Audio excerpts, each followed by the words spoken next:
Sound check, 1, 2, 3.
Could the translators do a quick 5-10 count on English and then French? Thank you.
Oui, ça va pour le channel français, merci.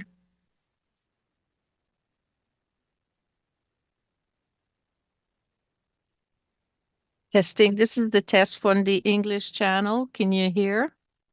1, 2, 3, 4, 5, 6, 7, 8, 9, 10. Testing. Is that good?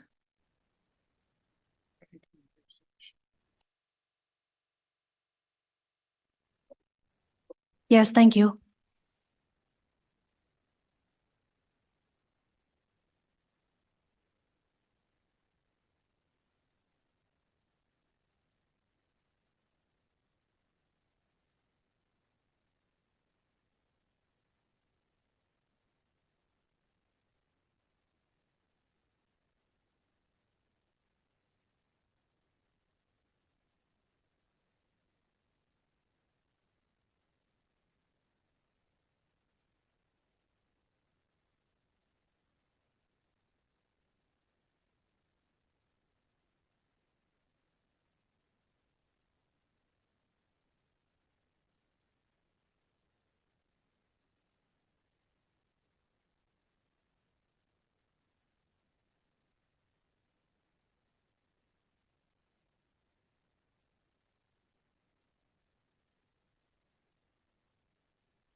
All right, we're going to start in 30 seconds.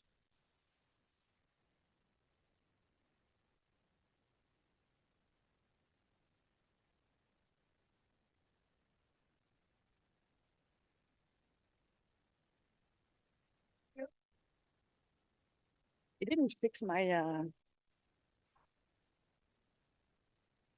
where's the guy who normally? All right, let's get started. Good morning, everyone. This is our Transit Commission meeting number 12 for Thursday, April 11th, 2024. We acknowledge that Ottawa is located on unceded territory of the Algonquin Anishinaabe Nation, whose culture and presence have nurtured and continue to nurture this land. Il est important de souligner que la ville d'Ottawa se trouve sur un territoire non cédé de la The city nation. of Ottawa is on the unceded traditional territory of the Anishinaabe Algonquin population. They are nurturing and continue to nurturing this land. Translation is available for this meeting, both online and in the room here if you require it. We have one regret today. Councillor Brockington is on city business with AMO, and I'll ask Eric, our committee coordinator, to do the roll call. Councillor Brockington, Councillor Carr, Present. Councillor Hill, Here. Councillor Leeper, Good morning. Councillor Lowe, Here. Councillor Menard, Present. Councillor Tierney, Present. Vice Chair Curry, Here. Chair Gower. Here. You have quorum, Chair. Thank you. It's great to have so many committee members and other councillors in the room today. So thanks for being here. We have a lot on our agenda today, so let's just start going through it. Are there any declarations of interest? Seeing none. Confirmation of minutes, or the minutes for March 18th carried. Carried, thank you. Responses to inquiries, we have one for snow clearing at Transpo stops. I haven't had any requests to lift this item, and I'm not seeing any. So we have a number of items on the agenda. We don't have any speakers registered today, but we do have, I know there's questions on each one, and we do have presentations on most or all of them. So nothing that we can carry on consent. So we'll dive right into things with item 5.1, which is our monthly OC Transpo update for rail, bus, and Transpo with Renée and her staff. Bonjour, Renée. Bonjour, Monsieur le Président. Bonjour tout le monde. Je suis très contente d'être ici. Hello, everyone. It's a real pleasure to be with you today again. For joining us today. I'm pleased to be here today because I will provide you an update on key initiatives, which will include the results of recent customer satisfaction surveys, the latest performance indicators, ongoing recruitment and training efforts, an overview of the scheduling process for transit service, and our 5-year roadmap. Next slide, please. I want to open this morning's meeting by encouraging you all of Council to attend a very special event on April 14th. It will be this Sunday. It's OC Transpo's annual Transecure and Safe Driving Awards ceremony at Ben Franklin Place. It's a special ceremony that allows us to celebrate those who have demonstrated the commitment to safety that is at the forefront of what transit service does.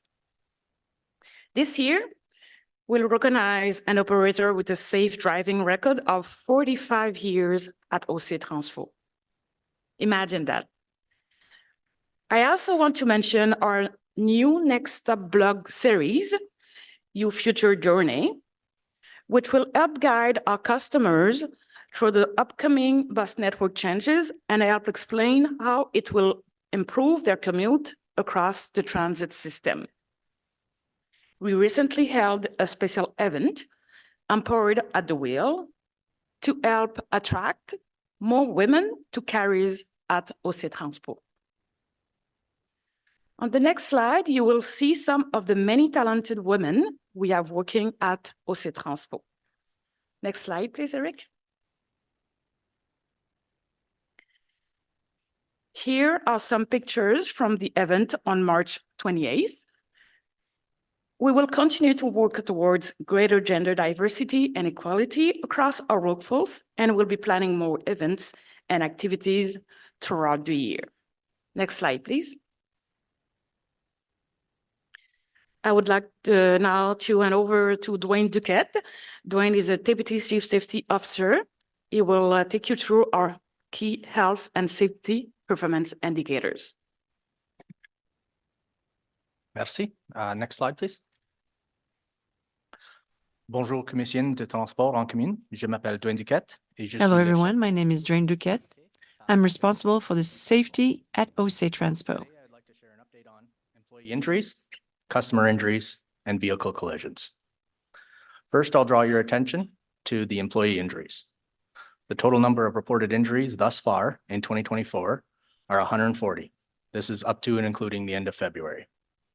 For the month of February specifically, there were 50 new employee injuries reported. This is lower than the 2024 monthly average of 70 injuries. The top 3 injuries thus far in 2024 are slips or trips, traumatic or stressful events, and struck or caught. Next is the customer injury to date. Again, this is up to and including the end of February. The rate is 1.08 per million trips. Due to fluctuating weather conditions in both January and February, customer embarkation and debarkation were the #1 reason for this reported injury rate. However, we also continue to see that hard braking events and injuries sustained while the bus is in motion are also contributors. On the next table, vehicle collisions. We can observe the total vehicle collision rate of 2.54 per 100,000 kilometers and a preventable collision rate of 1.12 per 100,000 kilometers. Both metrics exceed our safety management system targets. As a result, we continue to rely on our 1-day mandatory driver refresher training for all OC Transpo employees. This is not just bus operators, but anyone authorized to operate an OC Transpo vehicle. The 1-day refresher training, combined with a number of other initiatives, such as disciplinary measures program, the safety observations program, and improved data mining efforts with our newly hired data analysts, are all aimed at reducing these numbers. Furthermore, it's worth noting that the number of red light infractions for January and February is 5, while last year, the number for the same 2 months was 7. The decrease in infractions is encouraging, and hopefully it's a sign that our efforts are having positive impact. Finally, the bar graph shows that 1,110 employees have completed the previously mentioned 1-day refresher training as of the end of February. This represents 46% completion of all OC Transpo employees who are required to take the course. I'd like to thank you for your attention, and now I'll pass the floor to my colleague, François Kirouet. Merci beaucoup, Dwayne. Bonjour à tous, je m'appelle François Thank you Kirouet. very much. My name is François. I'm responsible for the client service strategy. We have some results here. As we shared last month, over the past year or so, we've used a variety of tools, survey tools, to learn and receive feedback from our customers. One of these tools is a regular survey, which has been conducted by a contractor on our behalf on a continuous basis since September of last year. We call this our weekly pulse. Every 4 weeks, approximately 1,000 Ottawa residents are surveyed, including both OC Transpo customers and non-customers. The survey captures a random sample by telephone and is representative of the overall City of Ottawa population. The chart before you here shows the percentage of transit customers who agree or somewhat agree that they feel secure when riding on OC Transpo service. It shows similar results than last month, with a high percentage of customers again telling us that they feel safe when riding on OC Transpo, with results over the past 6 months or so at the same level, around 85%. Transit customers here are defined, here in the next slide as well, are defined as respondents who say that they sometimes ride OC Transpo or more often. Next slide, please. À l'aide des mêmes sondages, nous avons aussi demandé à nos clients s'ils sont heureux avec le service offert par OC Transpo. So we are offering a service within OC Transpo. Results showing that in March, once more, 45% of our clients are satisfied, or so it's about the same as last winter 2023. Since last September, client satisfaction is raising This is the dash line that you see. There's also linked with this client satisfaction and availability of service. And normally they're happy when the service works. We'll now go through our regular paratransport key performance indicators, starting with on-time performance. The chart shows the percentage of paratransport customers who were picked up during their planned 30-minute window. In March 2024, paratransport on-time performance remained at 95%, the same as the previous month, and 1% higher than the same month in 2023. You'll also notice from the chart that paratransport on-time performance continues to remain very, very steady throughout the year, with results between 92 and 95% throughout the entire year. Next slide, please. Le prochain indicateur est le temps d'attente. The next moyen. one is the telephone booking line response times. Once more, we see that it's improving since last year. In March 2024, it was a wait time of 2 minutes 43 seconds, better than last year. This improvement was achieved even though we have more requests in 2024. We can also see that over the last 12 months, it's pretty stable, always below 5 minutes on average, and below the maximum of 15 minutes.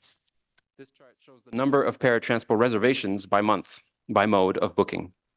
In black are the number of bookings for paratransport made by telephone, and in orange are the number of bookings made online through My Paratransport. As paratransport ridership has continued to increase over the past year, the total number of bookings has also increased from 87,000 in March 2023 on the left of the slide here to 92,000 in March 2024 for the last month. The proportion of bookings or reservations that were made online was just over 9% in March, which is a little higher than in 2023 when it was 8%, but about the same as the past 6 months or so. Next slide, please. This chart here shows the paratransport related complaints by month and by category, or sorry, the rate of complaints for paratransport. This rate in March was 1.7 complaints per 1,000 paratransport customer trips. This is lower than the previous month and the same, and about the same as the same month in 2023. The overall decrease in March is due to fewer complaints related to fares, booking and information, as we can see in the orange and gray sections of the chart here. The rate of complaints related to service delivery, that's at the bottom of the column here in blue, safety and security, service policy, all have remained relatively steady in March. Next slide. We can see here the ridership, paratransport ridership for the first 3 months. We had over 67,000 trips. So it's 3.6% more. So we have an increase every single month since the beginning of the year. Transport revenue in February 2024, which is the black column on the chart here, at 201,000 was 43,000 higher than the same month last year in gray on the chart, and 46,000 or about 30% higher than budget. The increase in revenue is mostly due to the increase in ridership for paratransport. Next slide. We'll now move on to our conventional bus and O-train KPIs, starting with line 1 service delivery. This is the percentage of service which was delivered as planned, and in March 2024, service delivery on line 1 was 99.4%, 0.5% percentage points higher than for the same month in 2023, when it was 98.9%.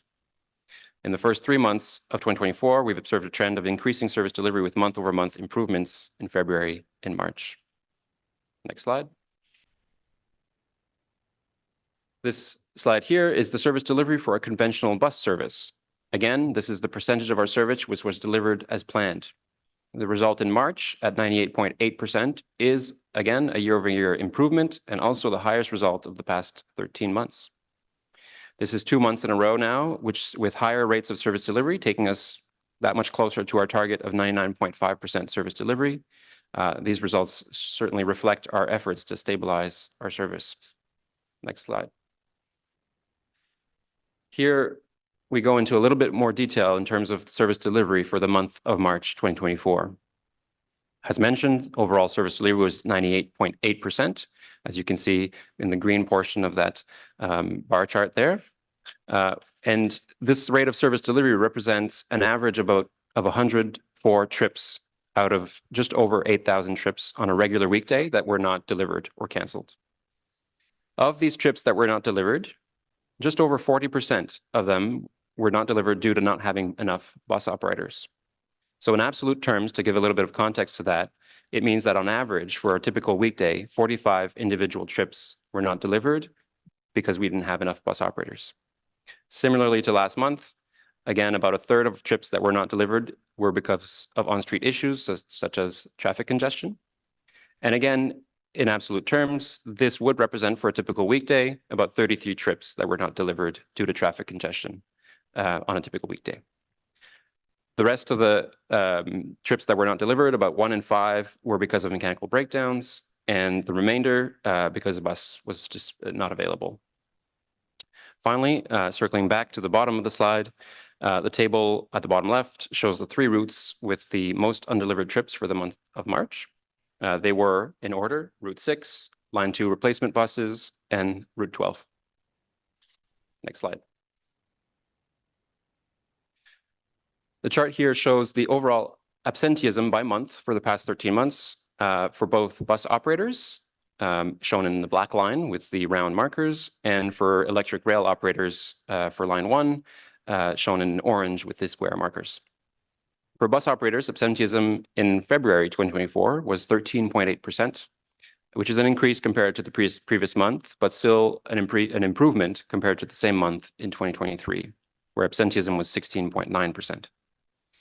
For reference, average absenteeism for all of 2023 was 14.7%. For electric rail operators, again in orange here, absenteeism in February was 17.8%, higher than the previous month and higher than for the same month in 2023, where absenteeism was 11.4%. Average absenteeism for rail operators for the whole year was 12.1%. Next slide, please.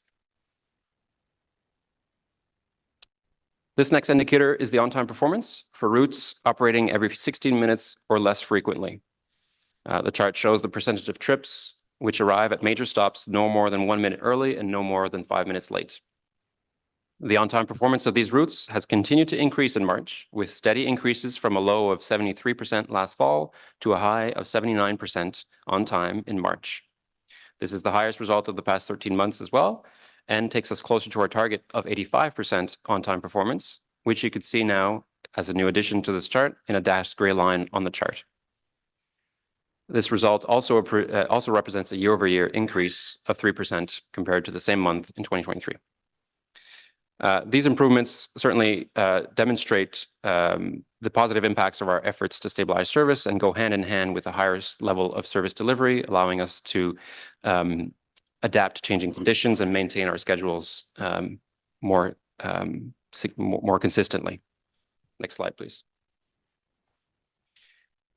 So this slide here has been presented in the past few meetings, showing the on-time performance for routes that operate more frequently, or every 15 minutes or more frequently. It has not been updated to show March 2024 results, as we are working, we've mentioned before, to bring you a better indicator of the reliability of frequent bus routes. We are working to implement a better indicator of the regularity of our frequent bus services. For frequent bus routes, and again, we're describing those as routes operating every 15 minutes or more frequently. It's more important for customers that buses arrive regularly or evenly spaced, and as such, the overall performance of these routes may be higher than what you have on the chart here, as we work to ensure that the time between each bus remains consistent rather than sticking exactly to the schedule. We will be presenting a new key performance indicator of the regularity of our service at a subsequent Transit Commission meeting.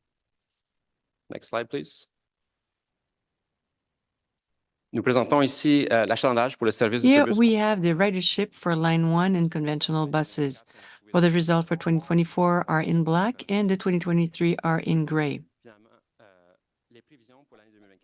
For 2024, expected forecast, it's the third line. In February 2024, we had 6.1 million trips, so 13% more than last year. And it's about 5% less than what we forecast. Finally, in terms of our regular KPIs, this slide shows the fare revenue results for Line 1 and conventional bus service. Again, the black columns show our results for the current year, the gray columns the previous year, and the gray horizontal line our budget for the year. Fare revenue results for February follow a similar pattern to ridership results, which we saw on the previous slide. February revenue at $12.8 million was 1.4 million higher than for the same month in 2023, but 1 million lower than our budget. The variance in fare revenue is in large part due to the lower than expected sale of full fare adult passes. Next slide, please. I'll wrap up today with a brief update on our recruitment and training plan. This slide, in the same format that's been presented in prior updates, shows our bus operator recruitment and training plan for 2024. In the top half of the table is our plan, and in the bottom half are actual numbers for the year. Since our last update at the previous Transit Commission meeting, our first class of 2024 graduated on March 26, with 19 trainees becoming bus operators. 2 more classes began in February and March and are currently in process. And our latest class, with 27 trainees, began just this past Monday on April 8th. And finally, to date, in 2024, we have recruited 107 trainees, with 19 that have graduated and 70 who remain in training. Je vais maintenant donner la parole à René. Merci beaucoup. Merci beaucoup, François. Je suis très contente de ces résultats. J'espère que les membres de la commission I'm very happy of these results. I hope that you see that we're moving forward. And we want to become one of the best company amongst in the world.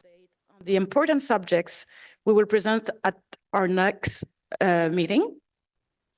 We know that the launch of our new bus network, the Southern O-Train extension, and resolving issues with Line 1 are priorities for commissioners and transit customers, for sure for us as well. Many of these items are closely linked, and we would like to speak to them at a joint meeting of Transit Commission and LRT Subcommittee in May.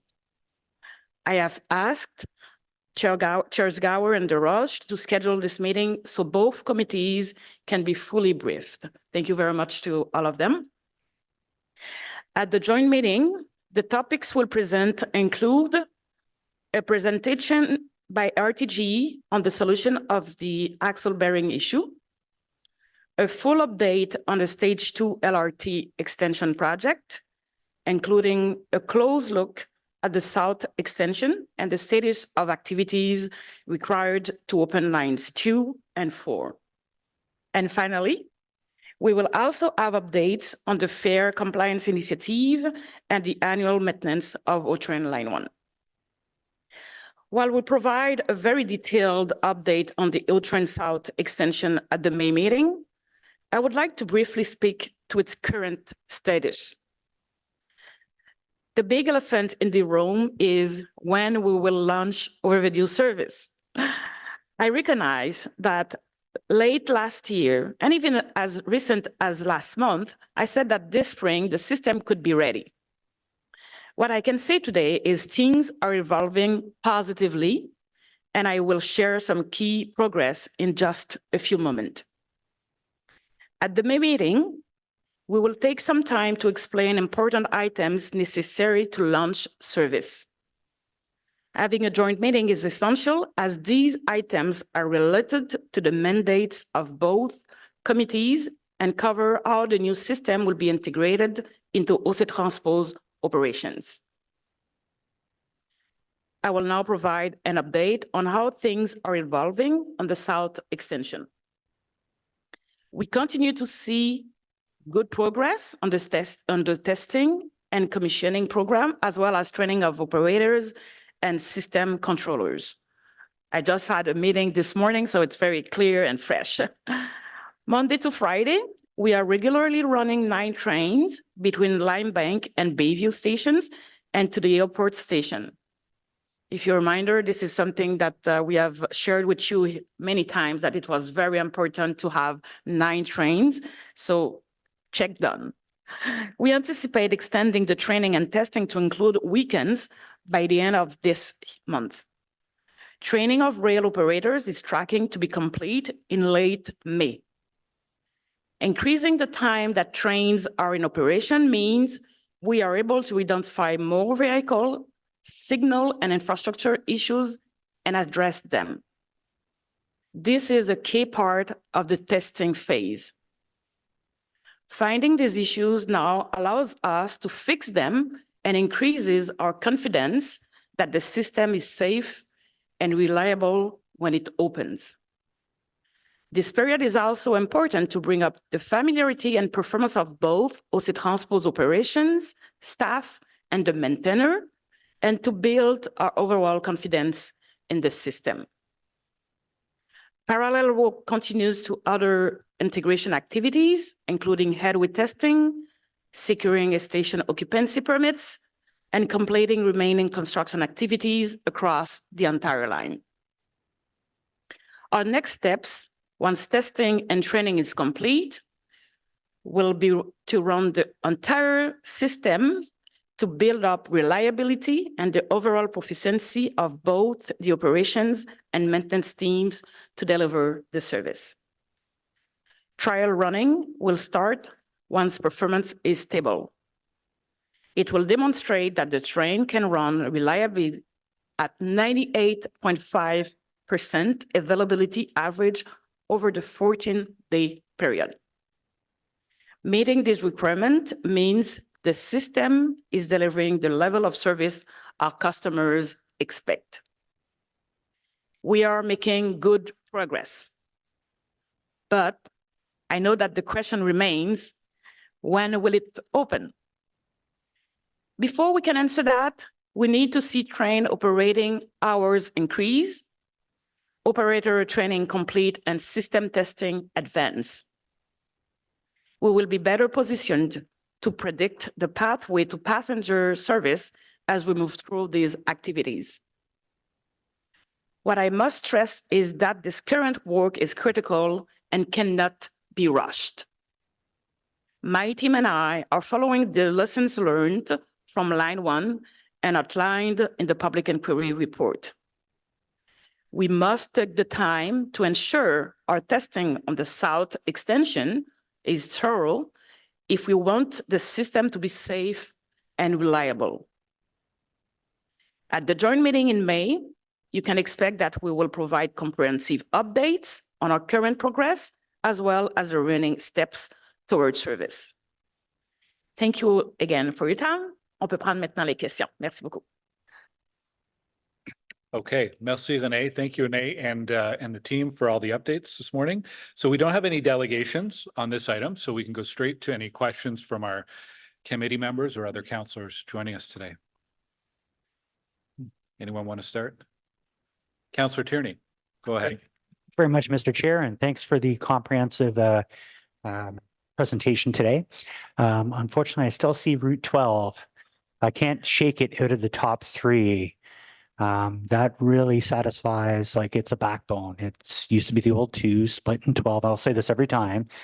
What are we doing to address that? Like, that is a high priority route in my mind. I don't think anyone would disagree, because people use that to get to Le Cité, to the Montfort, to work. And there, I keep highlighting, there's a 15 that does almost the same route, but doesn't go to the Jasmine area, doesn't go to the pickup zones in Beacon Hill North and South to get those people to work. I'd be inclined, and I'm shooting myself in the foot here because the 15's in my neighborhood. Why aren't we setting priorities on which buses that essentially duplicate each other, except for that one segment that's the most important? Why would we not be canceling the 15 route versus the 12? How do you set those priorities? Chair, thank you for the question. I will ask Troy or Matt to comment. The only thing that I can say is what we saw today, it's a very good improvement based on the past. So we continue to work on our action plan that should be able to bring you an update. If it's not next month, probably the other one. But what I'm saying now, it's a very, very, very good trend, and we continue to address those issues. But having today 98.8%, I think that it's very close to our 99.5 as a target. And the more we will be close to the 99.5, the more we will be able to address those specific issues. Sure, and I truly appreciate that. But again, I think there's some priority routes that are identified. Do you have a list of what those priority routes are? Like if they don't run, the people that need those trains the most, or buses, trains, they're not getting them. Do we identify which are the top ones and saying, you know what, somebody that lives close enough to it, we can cancel that operator and move them to the line that requires it most? Yeah, thank you, Mr. Chair, for the question. When it comes to the trip cancellations, obviously, and I know I'm sorry, I know I'm stating the obvious. We want to provide as many trips as possible, right? We want to get as close to that 100%, and our target is 99.5. Our control center does go through a prioritization process of trips, and they triage everything according to the prioritization that we have. And generally speaking, it's the first and last trips of the day, school trips that operate very infrequently, hospital routes, and then as well trips that provide limited options should there be a cancellations for customers. One of the trade-offs though is that when you look at the more frequent the route is, that leads it to it's more likely to have a trip undelivered as we're trying to adjust and minimize the impacts for all customers. But I can take your suggestion away back on the 12 route and see what we can do. We don't necessarily say, the 12 is a priority trip. We look at what it's serving and how it fits into the overall network. Sure. But I can take that feedback away and see if we can make some adjustments versus the 12 and the 15. If you could just overlay the two, you'll see what I mean. It's literally the segment that's most important of people that require public transit that is being lost on those cancellations. So, and it would be nice just to know what is considered priority routes. I think we know most of us have a priority route in our area. And when it goes down, we hear the most about it. The suburban ones, whatever, one trip's missed, sorry, it happens. But the major routes are the challenge. So we can take that offline for sure.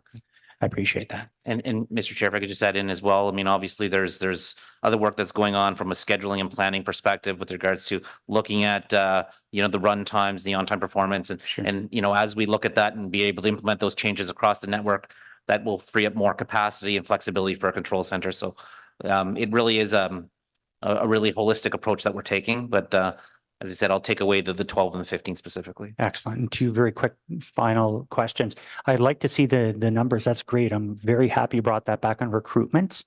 Do you feel we're fulfilling the targets? I noticed the numbers kind of, obviously we're not going to let anyone in that, has a pulse and a driver's license. We have to ensure safety. But at the same time, do you feel satisfied with those numbers? Because they seem to flux a little bit. And do they actually continue to stay here after they get employed? Because I'm hearing some of them decide to make other career path choices and leave us after we've trained them. Chair, the answer is yes. Okay, good. And last question is related to the aging of the bus fleet. I brought this up time and again. How are we looking right now? Is there going to be, we get these updates on a regular basis.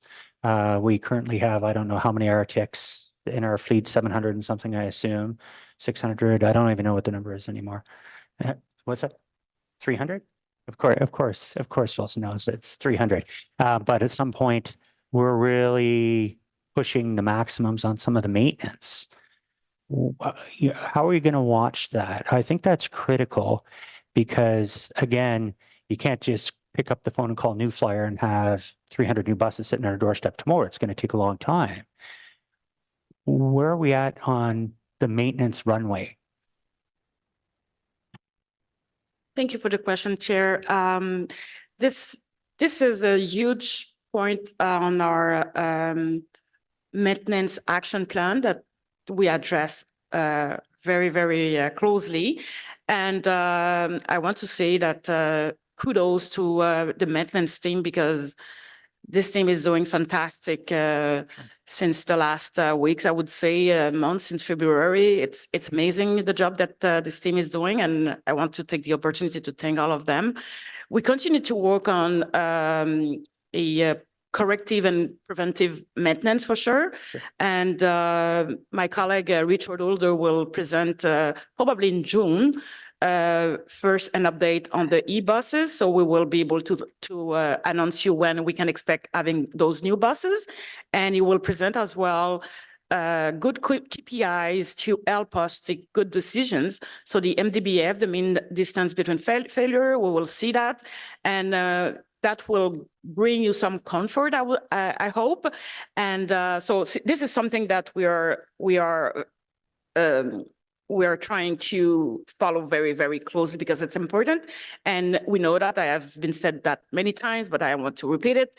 We are late on our acquisition of buses because we have taken the decision to move to the e-buses, which is great, which has supported us 100%. However, for good reasons, we couldn't move forward with those e-buses, but now we are setting very well. Things evaluate very well as well. So I would say I have that on my radar, but we are controlling everything, and I think we'll update you in June, but it's not that bad, I would say, based on the agings. Yeah, and I appreciate that. And I think it's just in the past, we wouldn't ask questions like this, Mr. Chair, but I think we've gone through several years where people want to see those numbers, and it's we have full faith in our staff. They do a terrific job. But even if it's, I would love to see it monthly. I know that's resource intensive to have that KPI about life cycle of a diesel powered bus and all that stuff. But if you're saying you can bring that in June, maybe we can see a quarterly number on that, because the runway gets very short quickly. And I just don't want to be sitting around here looking at what are we going to do if we don't have those buses in here. And I think that's typically, again, we leave that to staff and throw it to you guys, but there's an expectation we ask those questions. So thank you, Mr. Chair. Thank you, Councillor. As a quick follow-up to Councillor Tierney's first question, does staff know the frequency of the 3 routes that were in that slide, Route 12, Route 6, and Line 2? Or if you don't right away, could you get back to us before the end of this item? So I think that's important in terms of, are they running every 5 minutes, 10 minutes, or every half hour? I think it's important to the context of and capacity. Yeah. Okay. Okay.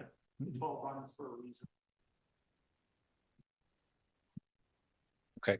Does staff know that off the top of your head, or can you get back to us in the next few minutes? I don't know the frequency off the top of my head, but Chair, related to that comment or question is the fact that the table we present is the 3 routes with the most trips that were not delivered.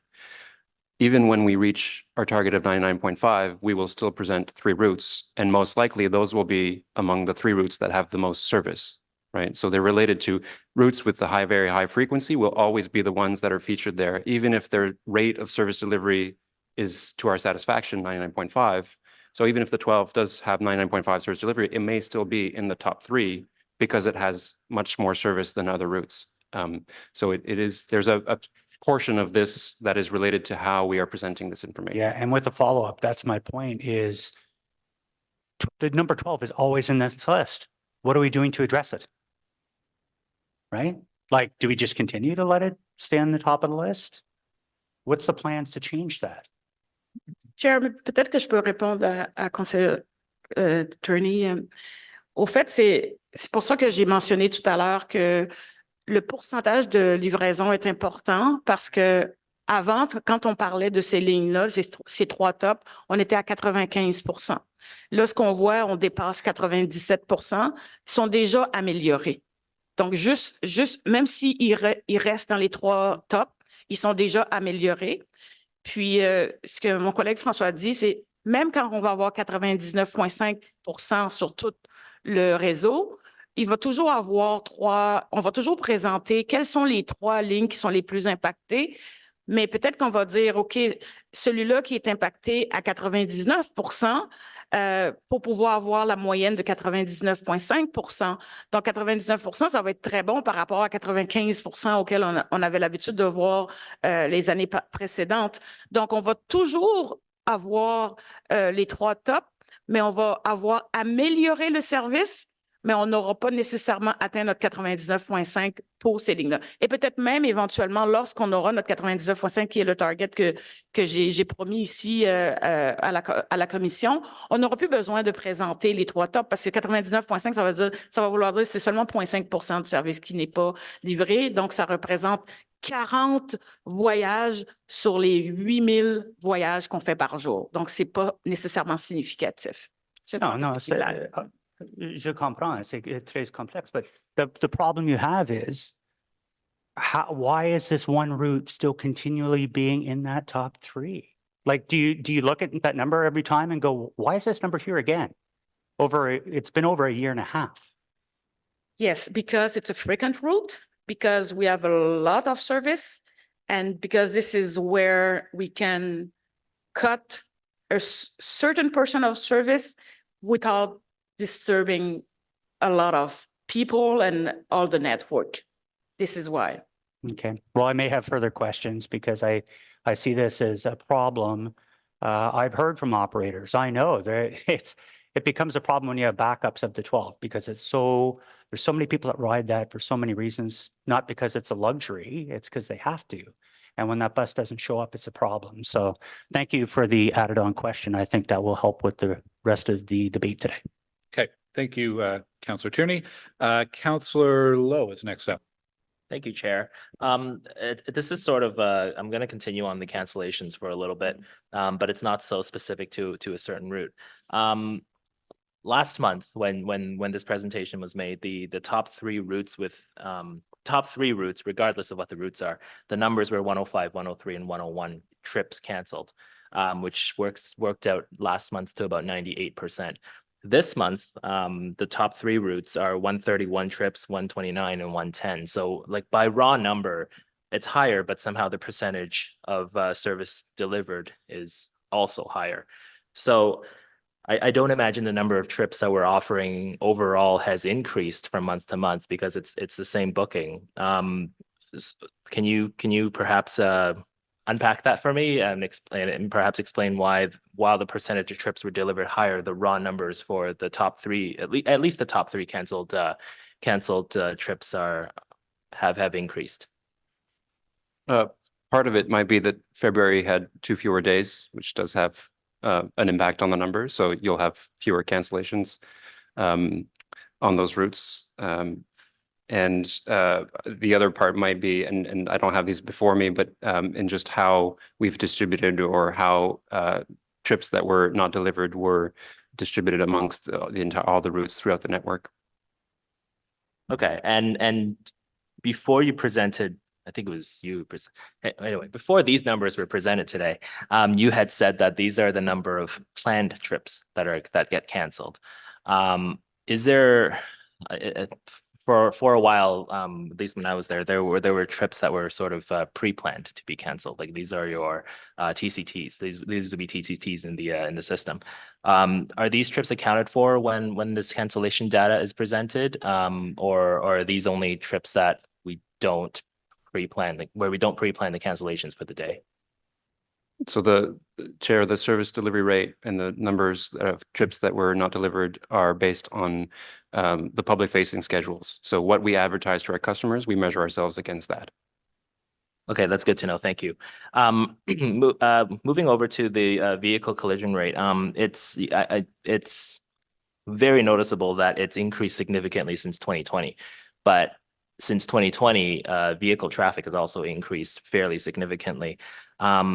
And I understand if this is data that you may not have properly obtained before 2020, but is there any information about 2018, 2019, like the rates of collision there? Like, I think it's more fair from a data standpoint, as well as on our operators. I think it's more fair to sort of compare the data now and last year to data from before the pandemic. Because if you say, hey, since 2020, our rates of collision have doubled, it looks really bad on us. But that information completely hides the fact that in 2020, you could do a 140 up Woodruff from Fallowfield to the highway with no traffic, which I don't.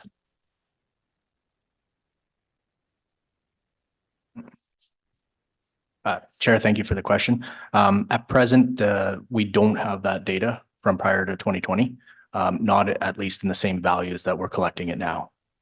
So unfortunately, it would be a bit of a comparing apples to oranges as opposed to apples, which is, I believe, what you're looking for. Yeah, and no, that's fair. If this data was not properly collected before 2020, I understand.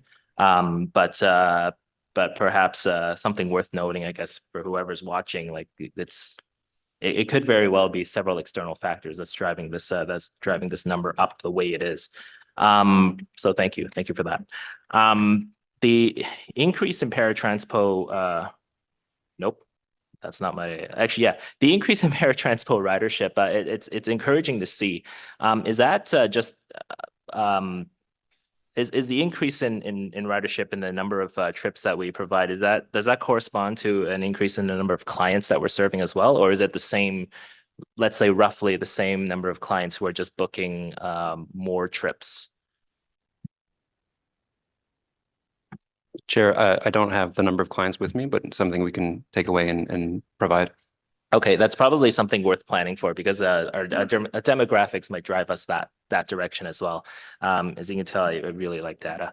The last question for me, at least for now, where I understand the intention behind not providing the on-time performance data for trips that run 15 minutes or more. And I understand the logic behind service regularity and therefore reliability sort of from an outside facing perspective.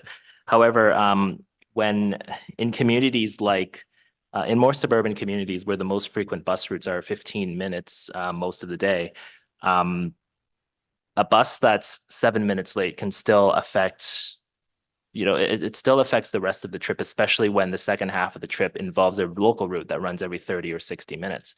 So I respectfully challenge that point that it doesn't matter, because I think it does, especially like that is my commuting experience, right? I have a local route that I have to transfer to off a frequent route. And when even though the 74 it runs every 15 minutes and it's usually great, the fact that I have to transfer onto a local route after means that sometimes that trip can be extended by 30 minutes when a trip is 7 minutes late. So to a customer who lives on the 74 and only has to use that frequent route, yeah, they're 7 minutes late. But for a customer who has to then transfer to a 170 or 173, like that's 30, I guess 37 minutes added to the trip, up to 37 minutes added to the trip. So it's something that I would like to see come back. But if you're working on a new model to sort of demonstrate regularity and to prove that and to show that there is still regularity in service, I would like those, if possible, I would like those two data sets to be presented concurrently, and because I think that would be helpful. Because it is one thing truly to see service regularity, but I believe there is an importance in seeing the on-time performance of routes that run every 15 minutes. Because I think it will still matter until we get back to a point where the 95 used to run every 4 minutes. At that point is when I think we can truly say this schedule doesn't matter. It's like the light rail. The schedule doesn't matter on the light rail, but I think on a route that's every 15 minutes, it really does matter.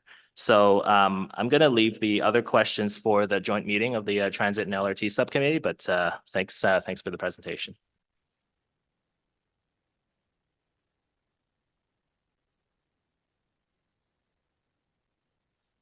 Councillor Kavanaugh. Thank you, Chair. And thank you for the presentations. I have a question about paratranspo and accessible taxis. I'm hearing from a resident, and this has been an ongoing problem about trying to get somewhere. And when the accessible taxis come, they've been waiting for at least an hour. And this has been happening over and over again. So I don't know where it fits into your information, but that's we have brought it to the attention of OC Transpo, and I'm just very concerned about this. for someone who relies on OC Transpo's para service. I need to know we're doing better. They're concerned that the taxis really are not motivated to pick up passengers and that need accessibility, and they're getting missed. So it's happening over and over again. Can I have some reassurance that this will be examined?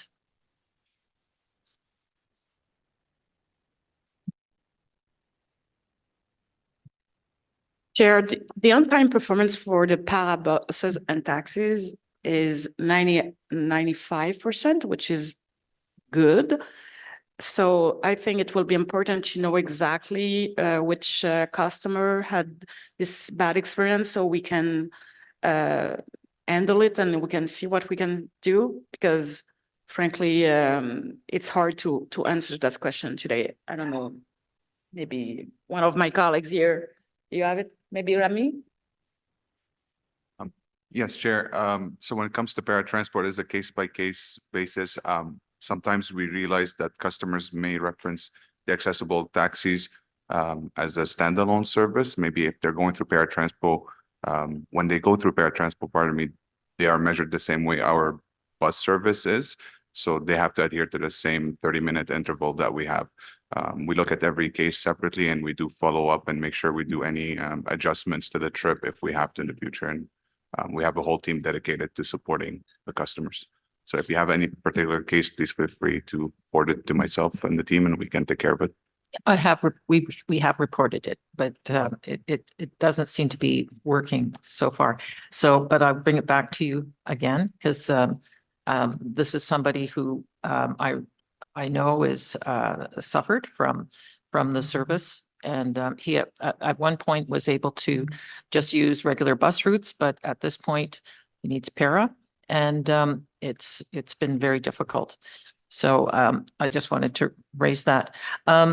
In terms of the new routes, 258 is going to be taken out. And I did meet with Matt, and thank you very much, Matt. I did get a chance to talk to the community that's most affected, which is Crystal Bay, and it's a 2-kilometer long road, which will have no bus service, as you're aware.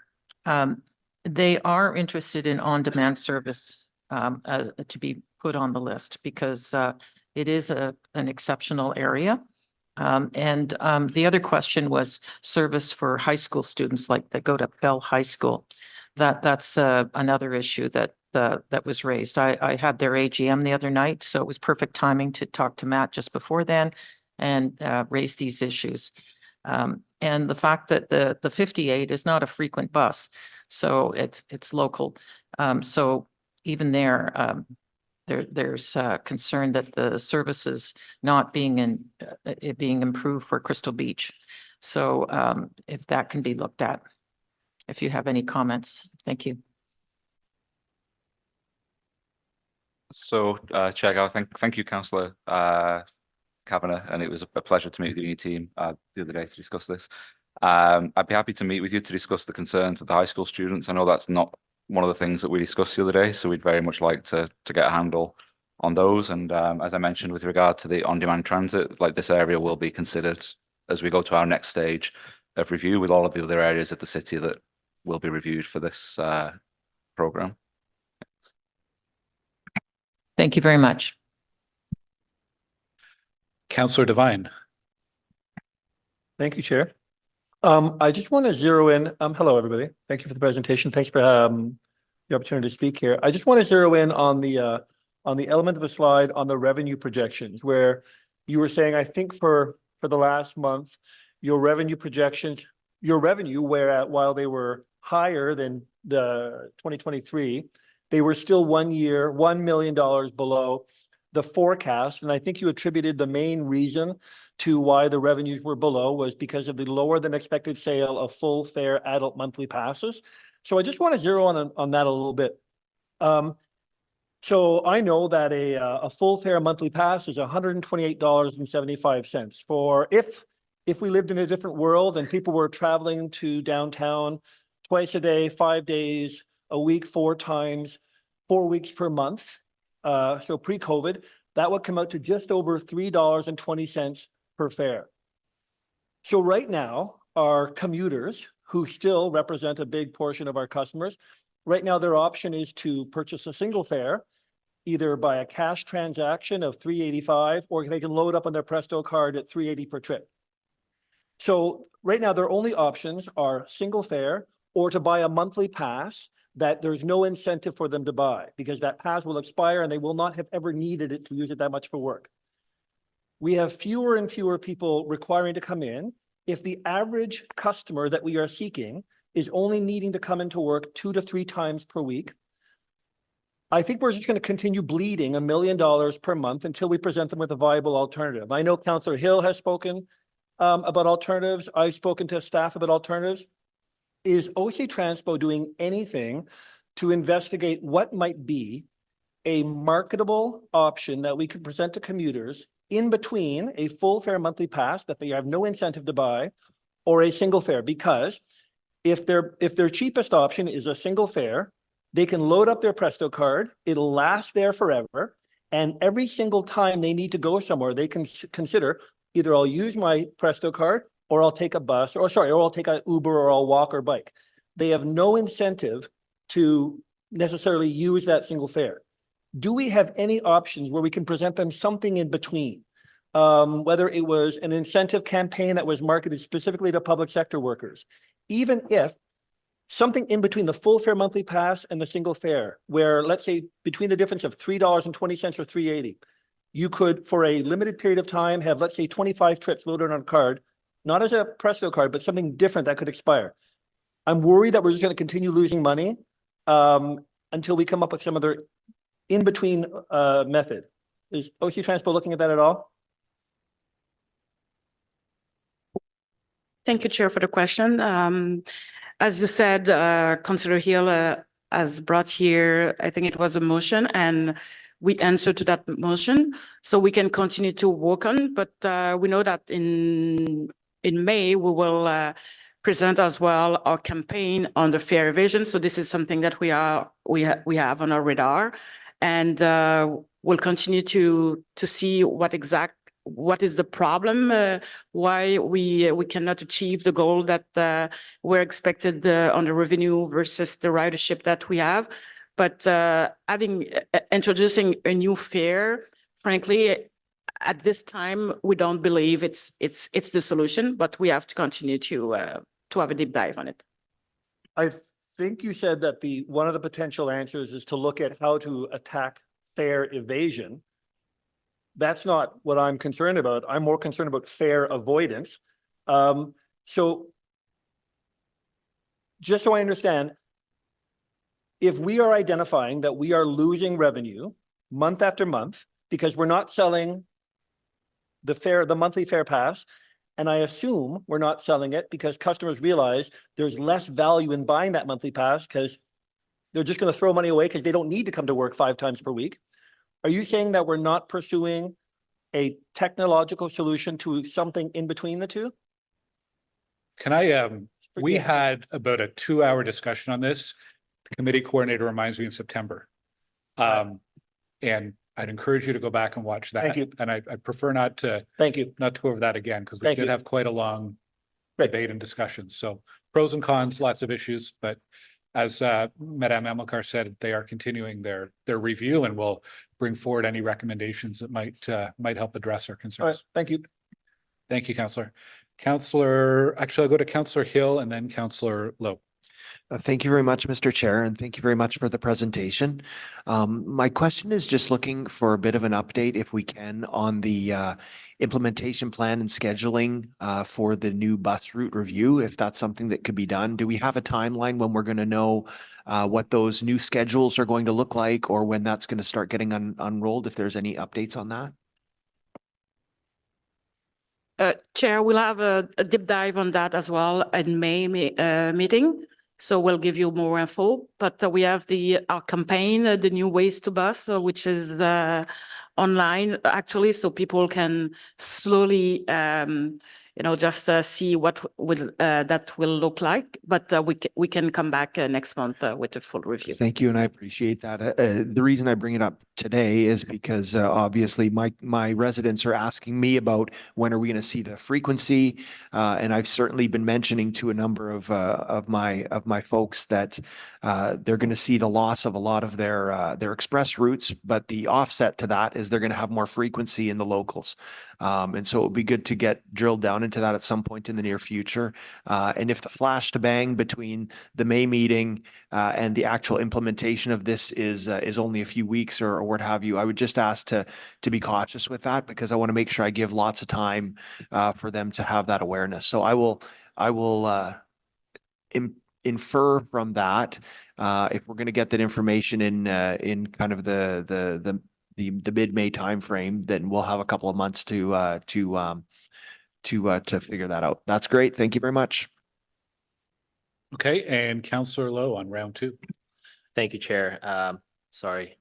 I actually want to continue on Councillor Devine's train of thought, not in the same way, but I will posit to you, just because he sparked a thought in me, I will posit to you that the choice between paying a single fare and then accidentally spending more than the value of a pass versus buying a pass and not using the full value is something to consider for a lot of passengers. And actually, if York Region Transit introduced the fare capping through Presto recently, where they've actually eliminated passes for just single fares, and then it'll stop charging them at $100 whatever dollars.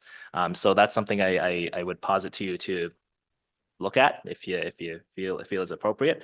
I had a question about my actual question was about the revenue forecast. So we forecast a certain amount of fare revenue and ridership, and if the cause is not enough full fare products being purchased, which seems to have been the explanation for the better part of a year now, is it worthwhile to perhaps revise our forecasting or revise how you forecast, so that we're not always, we seem to always be coming in under those projections, right? So move our own goalposts so that we can say, so that we have a more accurate picture of what we can budget off of, what we can plan.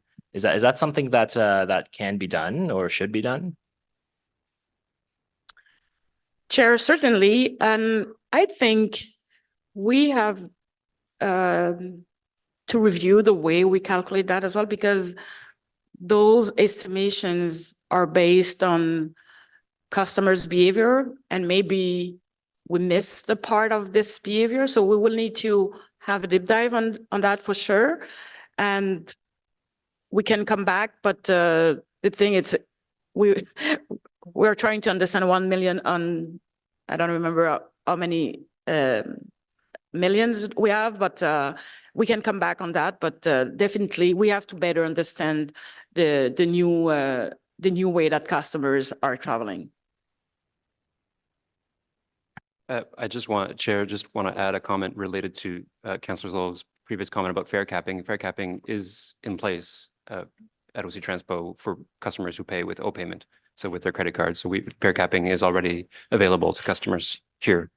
Yeah, but my main thought around that was expanding it to Presto, like regular people, like they're not regular people who have Presto cards, which I think is the majority of our ridership now. I think it's one thing to pay with Visa, but I think and credit cards, but I think there's sometimes there is that wall between how much people trust using open payment versus Presto, because one's more closed than the other, right? I'm not suggesting anything, but I think, at least for me personally, I would probably not use my credit card just because of things, also because I have a pass. So no, I appreciate that. Thank you. But I still think that's something worth looking into for Presto, because if last time the comment from Ms. Amilcar was that Presto's not doing it, but now that there is an agency doing it, I think it is worth looking at. Chair, it's correct. And I met personally Metrolinx, and we are working with them to implement the cap with the Presto, and we'll keep you posted on that. Excellent. Great. Thanks very much. Thank you, Councillor Lowe. Staff tell me they do have data on those the 3 routes on frequency. Yeah, thank you, Chair Gower. So for the record, Route 12 operates every 15 minutes, but when we take into account the common section with Route 15, that's every 7.5 minutes. Route 6 operates every 15 minutes, but when we take into account the short trips to and from Rideau, it's every 7.5 minutes. And Route 2 operates every 10 minutes in the peak period and every 12 minutes in the midday. Something I'd like to also add for awareness is that these three routes operate on some of the most congested corridors in the city. You've got Route 12 on Montreal Road and the downtown core, Route 6 on Bank Street and the downtown core, and the Line 2 replacement bus on Bronson. So it could be that many of these cancelled trips are as a result of, I guess, service realignments en route, if these routes are operating late. So I think that, we might need to tackle the root cause as to why these routes are operating late and then resulting in cancellations. Within OC Transpo, we have a social liability team that's looking at transit priority measures on these corridors. And we are tackling these corridors through improvements such as improvements to signal timing. We could be looking at bus stop consolidations rather. We're looking at the hours of use of bus lanes. And we could even extend this further to look at bus bay fill-ins on key corridors as well. So it's definitely top of mind within the planning team at OC Transpo, and we're doing our utmost working with our city partners to try and expedite routes along these corridors. Okay, thank you. Yeah, I look at it kind of taking a step back and bigger picture. In the last year, we've had a number of presentations on how OC Transpo is addressing the canceled buses and the late buses. And there's three major pieces to that. There's the plan around recruitment and hiring to get our operator numbers back up. There's a plan around maintenance and working to address issues there. And then there's the new route network. All of those work together and we are seeing progress. It's maybe a slow grind and we always wanted to move faster, but your staff is working the plan and we are seeing the results month after month. It's getting better. So that third piece, the network is coming later this year and hopefully we'll see that continue to improve. I wanted to ask about, so I was at the launch of the Ottawa Transit Riders Transit Challenge for 2024, which is they're encouraging councillors to take a ride with a para-transpo customer. And there's a question that came up as to what are the reasons that para-transpo trips might be late. 95% is a really good number. I don't think you could ever get to 100% because there's probably traffic, but are there some common reasons why we get beyond that 30-minute window that we guarantee? And are there ways that you can address that? Or you are trying to eat away at those consistent late issues? Yes, Chair. There are multiple reasons when it comes to paratranspos on time performance, and a lot of it starts with the fact that the city of Ottawa is quite the large city geographically, and by the time we have some customers that might be in the west end requesting a trip to go to the east end of the city. So starting point from our garages to pick up a customer to drop them off sometimes might just be too difficult to keep it within the half an hour mark. That's when I mentioned earlier that we have certain cases where we have to find different ways to get to the customer faster. Also in the past few couple of years, there was an impact to the taxi service provider as well, where they were a little short on vehicles. However, it seems like we have recovered quite well since the pandemic, and we've been able to meet our on-time performance. So, but the main or the biggest focus right now is on our team making sure that we schedule our trips the most strategic way to make sure that we are meeting on-time performance. So a lot of times our customer service team is working with the customer on a better timeline. So, if you're requesting a 3 p.m. pickup, we might sometimes ask if you wouldn't mind the 3:15. We'll honor the 3 p.m. if that's what's requested, but just changing sometimes the 15-minute schedule can get you on time more accurately. Okay, thank you. So I know Councillor Carr has participated in the challenge. perhaps others have as well. Maybe Councillor Troster, perhaps. Anyhow, okay. Well, encourage all councillors to get in touch with Auto Transit riders, and they'll help connect you to a Transpo customer, and it's a good chance to get a firsthand view. I'm seeing no more questions, but I had two things I wanted to wrap up with. One is next week is the UN General Assembly Sustainability Week, and Renee Amilcar is going to be presenting there on public transit and its role in sustainability. So bonne chance, Renee, and thank you for representing transit at the UN. And the other one is this Sunday, we have the annual TransSecure Awards and the Safe Driving Awards. So again, encourage my colleagues to come out and participate in that. So this TransSecure recognizes transit operators and transit staff who go above and beyond to ensure safety and security. And the Safe Driving Awards recognizes significant accident-free milestones for operators. And I was at the event last year for the first time, some very moving stories, and I'm looking forward to it on Sunday as well. Hope we'll see some of you there. Thank you, staff, for the update. Oh, we do have one more question. Councillor Menard, you're just in on time. Thanks so much, Chair, and sorry about the delay there. I appreciate hearing the updates from staff.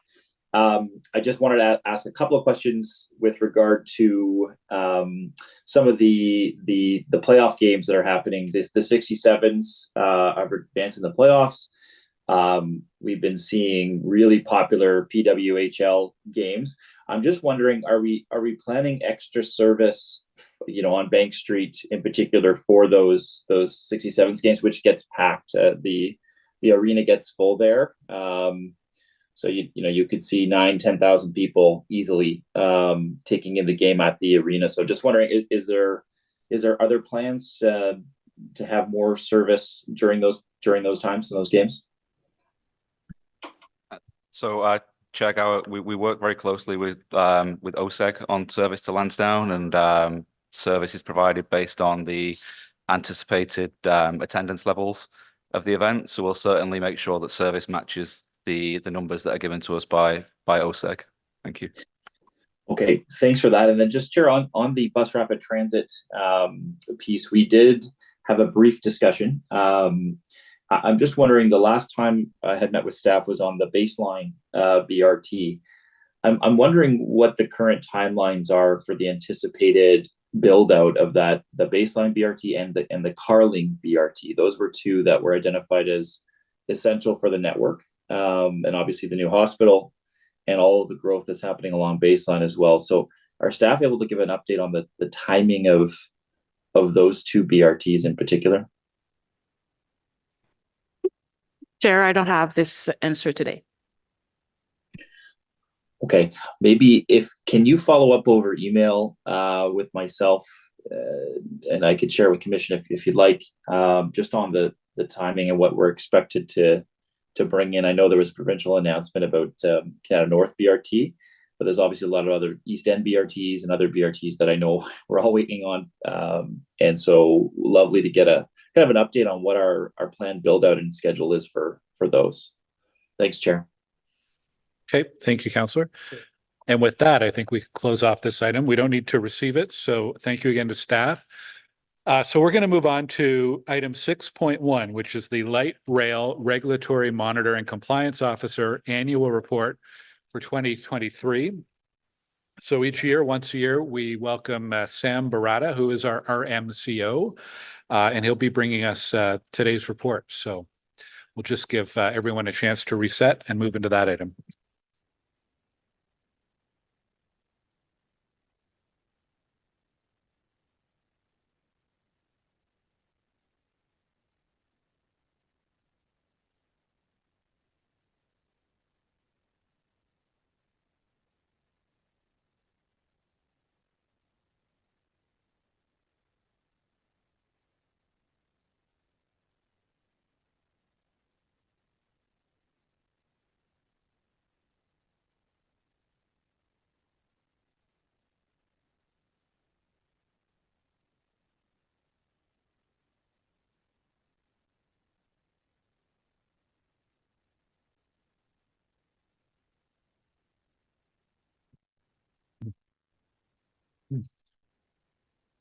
Good morning, Mr. Barata.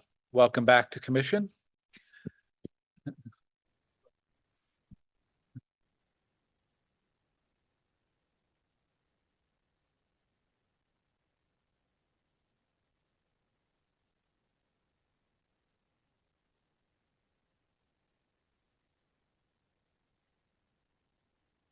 Yeah, the floor is yours when you're ready to start.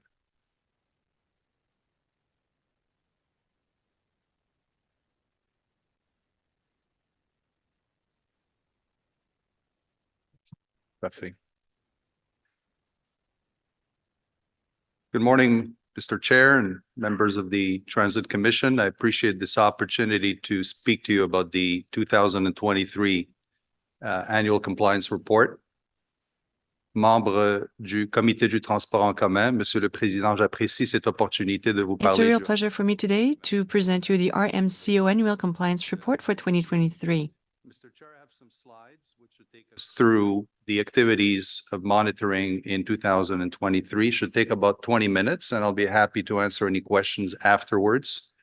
I listened to the comments from last year and made the slides and material much simpler to look at, and the tables are certainly simplified. So I'll be happy to go through those slides unless there are any questions or comments. Alors, on peut tourner à la diapositive numéro 2. Let's go to slide number 2. This is our table of content. This is what we would like to present you today. We will start with the RMCO background, scope, and mandate. Then we'll look at the scope, mandate, the monitoring approach. This is a very important piece of information. Then we will describe our activities as well as the findings. And you'll see that it's about the tunnel and the communication system. Then we will finish with the remedial actions to address the findings. Because we don't have much time, I might go fast on some slides, but it will be a pleasure for me to answer your questions. Turn to slide number 3, which provides a brief overview of my background. I've been RMCO for the City of Ottawa for over 5 years. I started monitoring after revenue service in the fall of 2019. I've worked in the railway sector for over 40 years, of which 35 years was at CN Rail. And I retired from there in 2017 as Vice President of Safety and Sustainability. My experience took me across a number of operational and staff positions across Canada, including responsibility for commuter operations. And that included responsibility for safety, regulatory, auditing, monitoring, as well as safety management system, as well as safety culture. And I am a member of the Institute of Internal Auditors. We'll turn to slide number 4. So the RMCO mandate is based on the delegation agreement, which was signed between the City of Ottawa and the Minister of Transport in 2011. As you may know, this agreement provides the city with powers to regulate the Confederation line. And the delegation agreement comes with certain conditions, including to have an RMCO to give a direct line of communication to this Transit Commission and Council about the regulatory compliance findings. It also requires the city to perform triannual audits of their safety management system and security management system by an external expert, and those reports are provided to Transport Canada. Another important point is that the RMCO is independent from OC Transpo because the position reports directly to Council and provides this report to the Transit Commission annually, as well as the quarterly updates to the city manager. And the RMCO scope of work that was provided by the city is very specific. First, it's about monitoring regulatory compliance for safety and security. It covers the Confederation line only, so does not cover the Trillium line or bus operations. It encompasses OC Transpo as well as contractors. We'll see later that contractors have to execute, implement programs that are stipulated in the project agreement, but are also in the city LRT regulations. So the one that we'll be looking at specifically today is the maintenance and rehabilitation plan, which specifies the inspections that are required for the CBTC system as well as tunnels. It's also important to point out that the RMCO started to monitor after revenue service. So the RMCO was not involved in the construction, trial running, or independent safety certification. As a final point, the RMCO is one of several layers of oversight in the city's regulatory regime.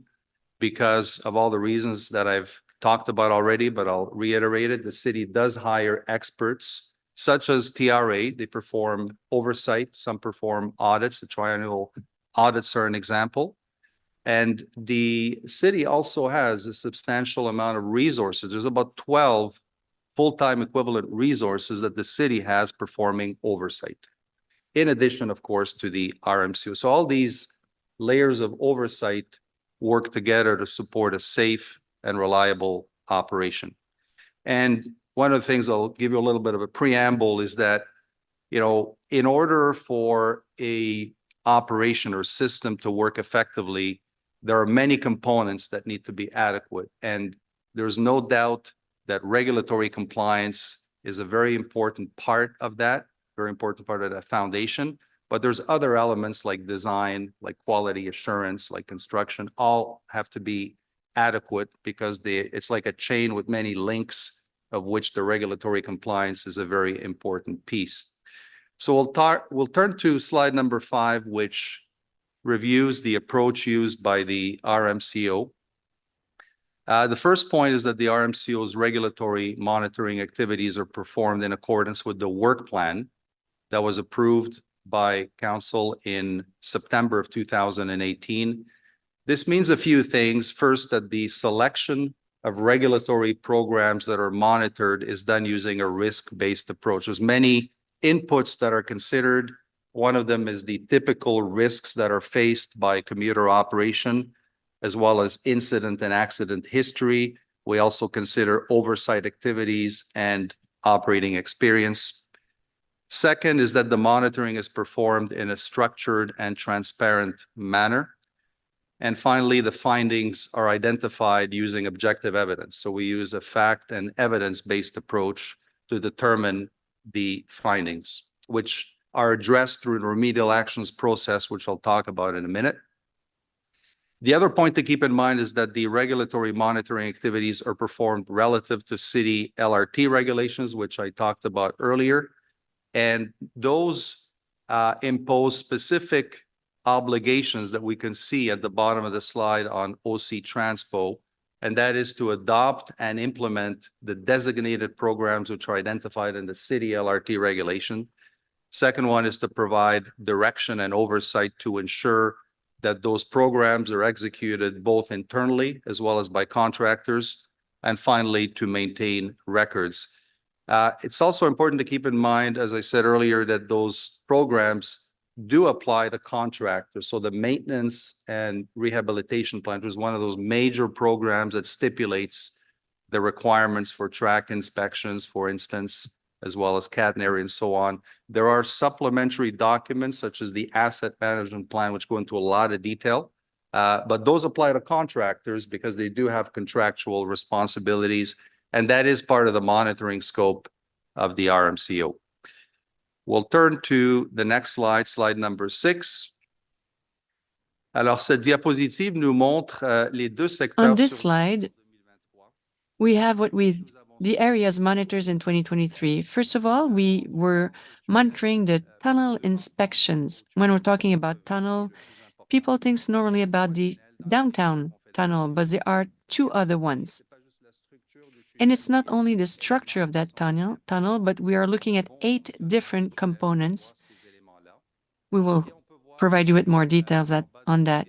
Then at the bottom, we have 6 risk areas that we see normally in a transit system. Is consistent with the work plan that did the research on what risks are typically experienced by commuter lines And you can see we have, human factors, track issues, equipment issues, safety management systems, security management, as well as ERP, as well as other structures. I'm pleased to report that, since the monitoring started in the fall of 2019 after revenue service, all these 6 major risk areas have been monitored. So when we look at this year's annual compliance report and we look at CBTC and tunnels, it's important not to look at that in isolation, but to appreciate the fact that this is a progressive monitoring process which provides visibility to the city relative to not only regulatory compliance, but also the risk in each of these areas. On va passer à la prochaine diapositive. So Next slide slide. gives you an appreciation of the areas that have been monitored. I alluded to it a little bit earlier, but in 2019, we turned our attention to the training for the operating rules applicable both to OC Transpo operators as well as contractor employees, both RTM and Alstom. In 2020, and when you look at these, you can also think of those 6 major risk areas that are monitored progressively to give the city an appreciation of risk as well as regulatory compliance. 2020, we looked at 3 very major elements in the Confederation line: the track, the vehicles, as well as the catenary. And in 2021, we turned our attention to the security management system, as well as emergency response processes. 2022, so this shows you the nature, the approach used in the monitoring process. We revisited the track, the LRVs, and the catenary because there were some gaps identified in 2020. We did notice some improvements that were made in 2022, which continue today, and I'll talk about that later. And we also looked at the security management system. We also turned our attention this year, as we could see we looked at tunnels as well as the CBTC system. And what will be monitored this year, as we do every year, we perform a risk-based analysis with all the information that we've collected so far, all those entrants that I talked about, to make a determination as to what is the most appropriate to monitor to give the city the most pinpointed and valuable information relative to risk and regulatory compliance. We'll turn to slide number 8, which shows a big picture of the activities performed by the RMCO. First, of course, is the regulatory monitoring that is performed and the reporting that is done to this Transit Commission, as well as quarterly to the city manager. We also work very actively with OC Transpo and RTM and RTG and Alstom to ensure that those findings are addressed. We'll see later that there have been 48 different findings identified by the RMCO's monitoring since revenue service availability. And of those, most have been addressed. There's still some open, and I will talk about that. But this is a very important part of the process because I think we all want the reassurance, not only that the monitoring is performed and that we identify issues, but that they're also addressed in a conclusive manner. And the reporting I talked about. So that will take us to the next slide, which is about the tunnels. I alluded to the fact that there are 3 tunnels. The downtown tunnel, which is by far the biggest, 2.5 kilometers long. We also have the Saint Laurent tunnel and the tunnel that connects the main line to the MSF. Those 3 were part of the monitoring scope. When we think of tunnels, we may think of structures, but there's a lot more to it. There's ventilation systems, there's fire detection systems, there's pump and heat trace systems, escape routes are also important. All those 8 areas were part of the monitoring scope in 2023.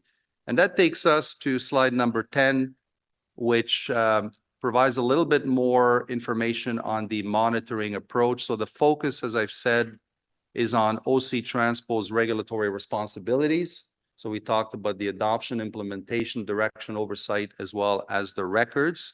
But we also, of course, monitored the contractors because they are the ones who perform the lion's share of the work. So key point to make is that the project agreement was signed between the city and RTG, but RTG conveyed or dropped down the contractual requirements of the PA to RTM. And RTM subcontracted most of the work for tunnel inspections to Alstom. So the important point to keep in mind here is that most of the inspections for the tunnels, including those 8 elements, are actually performed by Alstom employees. So the monitoring was performed last summer between roughly the month of June and September. Good collaboration from all stakeholders, OC Transpo, as well as RTG and RTM and Alstom. And there were substantive submissions that were provided. So the way the process works, as we can see at the bottom left, is we review documents and records to confirm that those inspections that are stipulated in the program documents are actually performed. We also perform interviews as well as field observations to be able to perform the analysis and achieve a fact and evidence-based approach to determining the findings. And that takes us to slide number 11, which shows the findings for OC Transpo. And the next one is going to give us the findings for RTM. Again, the context is that virtually all the work for tunnel inspections is performed by Alstom through that subcontract from RTM. The only exception is the Saint Laurent Tunnel structural inspection, which is performed by the city because this was a pre-existing structure. So at a high level, you can see the findings are structured in accordance with OC Transpo's regulatory responsibilities. First, with respect to adoption and implementation of the program, the finding is one of full compliance with evidence that relevant programs such as the maintenance and rehabilitation plan have been adopted by the city. There are supplementary documents that I talked about earlier, such as the asset management plan, which is really specific, tells you exactly what you need to do in order to inspect each of these components. So that's associated to the maintenance and rehabilitation plan. Second, there's clear evidence of direction, not only through the project agreement, but through contractual letters written by OC Transpo to RTG and RTM to direct them in terms of their obligations relative to executing those tunnel inspections. And third, in terms of oversight, we've talked about this in previous reports, but OC Transpo has quite a substantive oversight plan, as well as specific oversight schedules, which are developed at the beginning of every year and updated quarterly. And as I said, roughly 12 full-time equivalent resources performing oversight, specifically identifying in those schedules the tunnels and the CBTC that we're going to see later. So overall, positive findings for OC Transpo relative to their regulatory obligations. And that takes us to slide number 12. We can see the findings here for RTM. So the first point to make is that for contractors, we use the term conformant rather than compliant because they have contractual responsibilities rather than regulatory responsibilities. But there is a link between the two, and that is those program documents, because those program documents that are specifically identified in the city LRT regulations are also mirrored in the project agreement. So the programs that RTG, RTM, and Alstom have to execute are consistent with the project agreement as well as the city LRT regulations. So in summary, there's 10 elements that were monitored, and we see 5 that were conformant, while 5 were mostly conformant. So at a high level, the first thing to say is that these findings show an improvement relative to previous years. So there is a general improvement in terms of the execution of those obligations to perform inspections on each of those components. And in terms of direction, I talked about that. It's exceedingly important to have clear direction and provide clear expectations to the people performing those inspections. And there are 19 specific procedures that direct the people that perform those inspections to perform them in a specific manner, including how, as well as how frequently. And those procedures are based on the original equipment manufacturer recommendations and manuals. With respect to implementation, Again, there's three tunnels which were three components, I should say, which were fully conformant, meaning that all of the required inspections, 100% of those required inspections were performed, whereas there were 5 components which were mostly conformant. And what that means in effect is that about 90% or so, it varies on a, depending on the component, but on an aggregate level, about 90% range is the execution level for the remaining 5 components. With respect to oversight, that was conformant on the basis of the structured audits that are performed by RTM. They do have people performing audits that not only confirm that inspections were done by Alstom, but they also look at other elements such as training. So they were conformant there. We'll turn to slide 13, which is about the communication-based train control system. First point I'll make is that, the CBTC system is a safety critical system. It is very important because it controls train movements and mitigates many hazards that other commuter lines face. So not every commuter line has a CBTC system, and it controls, if you were to look at the TSB watch list, which of course investigates not only freight, but also passenger and some commuter operations, annually they update something called the TSB watch list, which is the issues in their judgment that have the biggest impact in terms of safety on Canadians. And then there you'll find things like operators complying with signal indications. You're going to find overspeeds. You're going to find uncontrolled movements. All of these risks, hazards are mitigated by the CBTC system. So definitely a good decision by the city to invest in a CBTC system to mitigate the most common issues that are found in transportation business in general, but certainly in the railway environment, including commuter service. So the other point to make is that the CBTC system is manufactured by Thales, a company called Thales. However, the inspections are performed mostly by Alstom, so under subcontract from RTG, RTM. And again, as I said earlier, the project agreement has very specific requirements relative to the CBTC system in there. There's schedules, 15.2 as an example, which specifies what the expectations are for the communication-based train control system. So the monitoring was performed last fall. Again, very good collaboration from all stakeholders. It was completed, in the month of November, end of November, early December.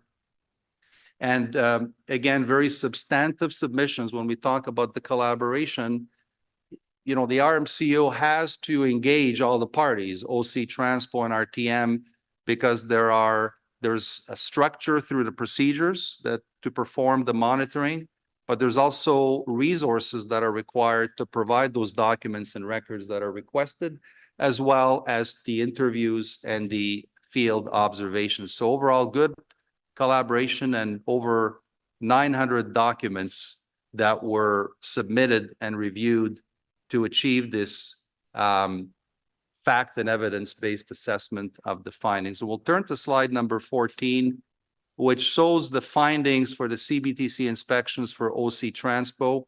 Again, structured among those 5 regulatory responsibilities. We can see full compliance in the areas of program adoption, direction, and records.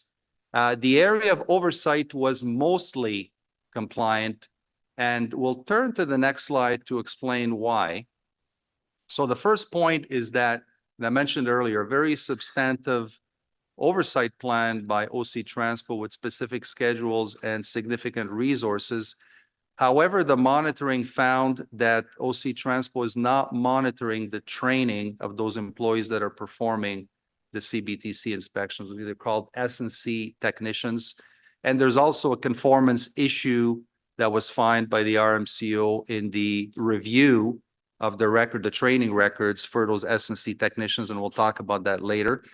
The main point is that OC Transpo has agreed with this finding, and they've already taken action this year to monitor that area and to ensure that, there is coverage among the different crafts over time. That takes us to slides 16 and 17. So 16 at a high level, this is the conformance findings for RTM relative to the CBTC system. The area of direction is conformant because, again, there's program documents, there's also procedures. There's 7 types of CBTC components, of which we can see at the bottom of the slide, there's 23 different procedures that are written that provide clear direction and expectations for those people performing those inspections, including how to perform them, how to prepare for them, how frequently, how to record it. So very clear direction in terms of those procedures. In terms of the execution level, we have of the 7 types of CBTC components which were monitored, and each has its specific procedure. We can see that 6 out of the 7 inspection types were found to be mostly conformant. And what that means again is that the execution level for the one that was conformant obviously is 100%, but for those that were mostly conformant, they tend to be in the 90% range. And we'll talk about the actions being taken to take that to full conformance. So again, an improvement in terms of the conformance levels found this year versus previous year. With respect to training, that was partially conformant. So we looked at that specific time period, which was, we monitored it last fall, so the fall of 2023, but the period of time being monitored was the full year of 2022, as well as the first half of 2020. So a significant time frame to review records to confirm that those required inspections indicated, specified in those program documents were actually being done. But we also looked at training to make sure that the employees performing the work had the necessary skills to be able to perform that work safely and effectively. And we found partial compliance in that regard. We'll talk about that later through the remedial actions process. There's been a tremendous amount of focus on there. For every finding, OC Transpo requests remedial actions from RTG and RTM. There is progress on this one. The latest update that I've seen shows that of all the employees that are performing this type of work, only 1 employee was missing 1 mandatory course as compared to the partial compliance, which is a much more mixed picture. So partial conformance there, we looked at the software updates, which was conformant, and finally oversight, which was conformant again, because of the audits that are performed by RTM on the work done by Alstom. And that takes us to slide number 17, which provides more of the granularity and what we've discussed. So I'm not going to go into a lot of detail, but you can see that the frequencies range between, daily inspections for certain CBTC components. Some are weekly, some are monthly, some are annual, some are every 6 months. So a very good breadth of inspections that monitors the condition of those components and ensures that appropriate action is taken when findings are identified. We'll turn to the next slide, number 18, which is the very important process, the remedial actions process. As I mentioned, it's exceedingly important that the findings that are identified are addressed effectively. For every finding that the RMCO finds, OC Transpo requests formally a remedial action from RTG and RTM.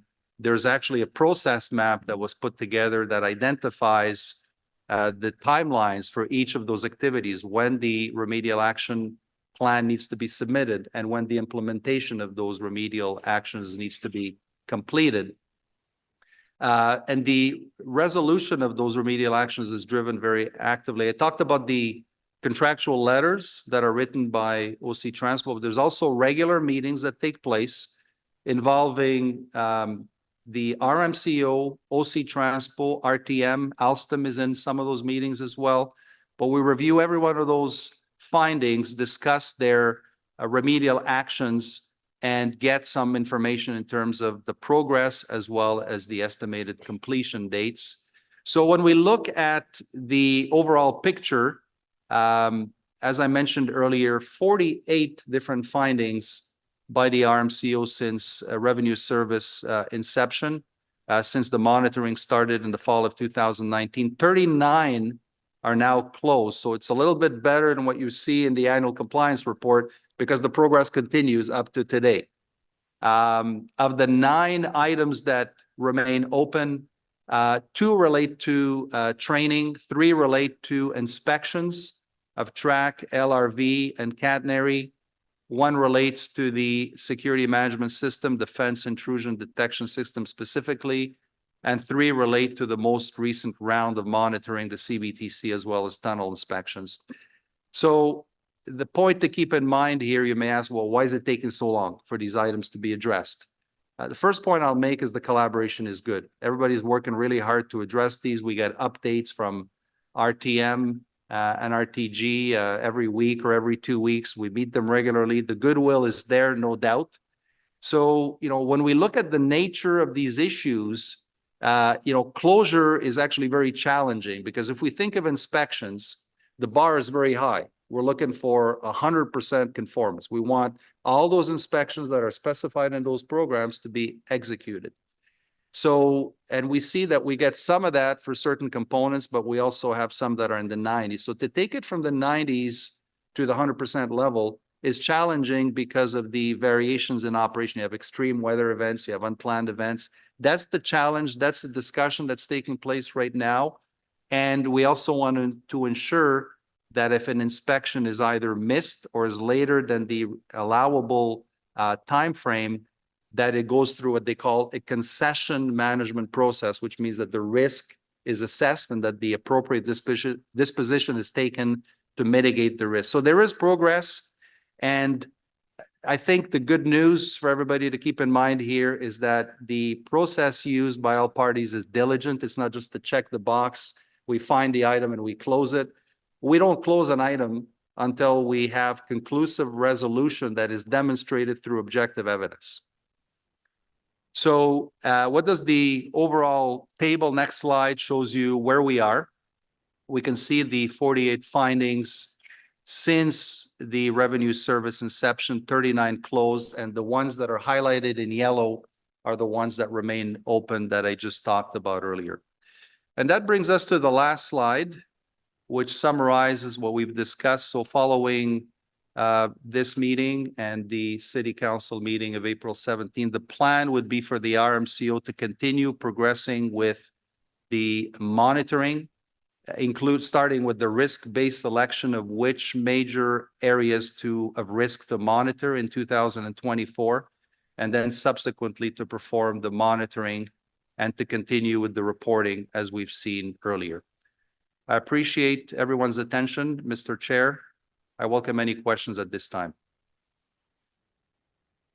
Okay, thank you very much, Sam, for that overview. I anticipate there will be a few questions. Councillor Hill.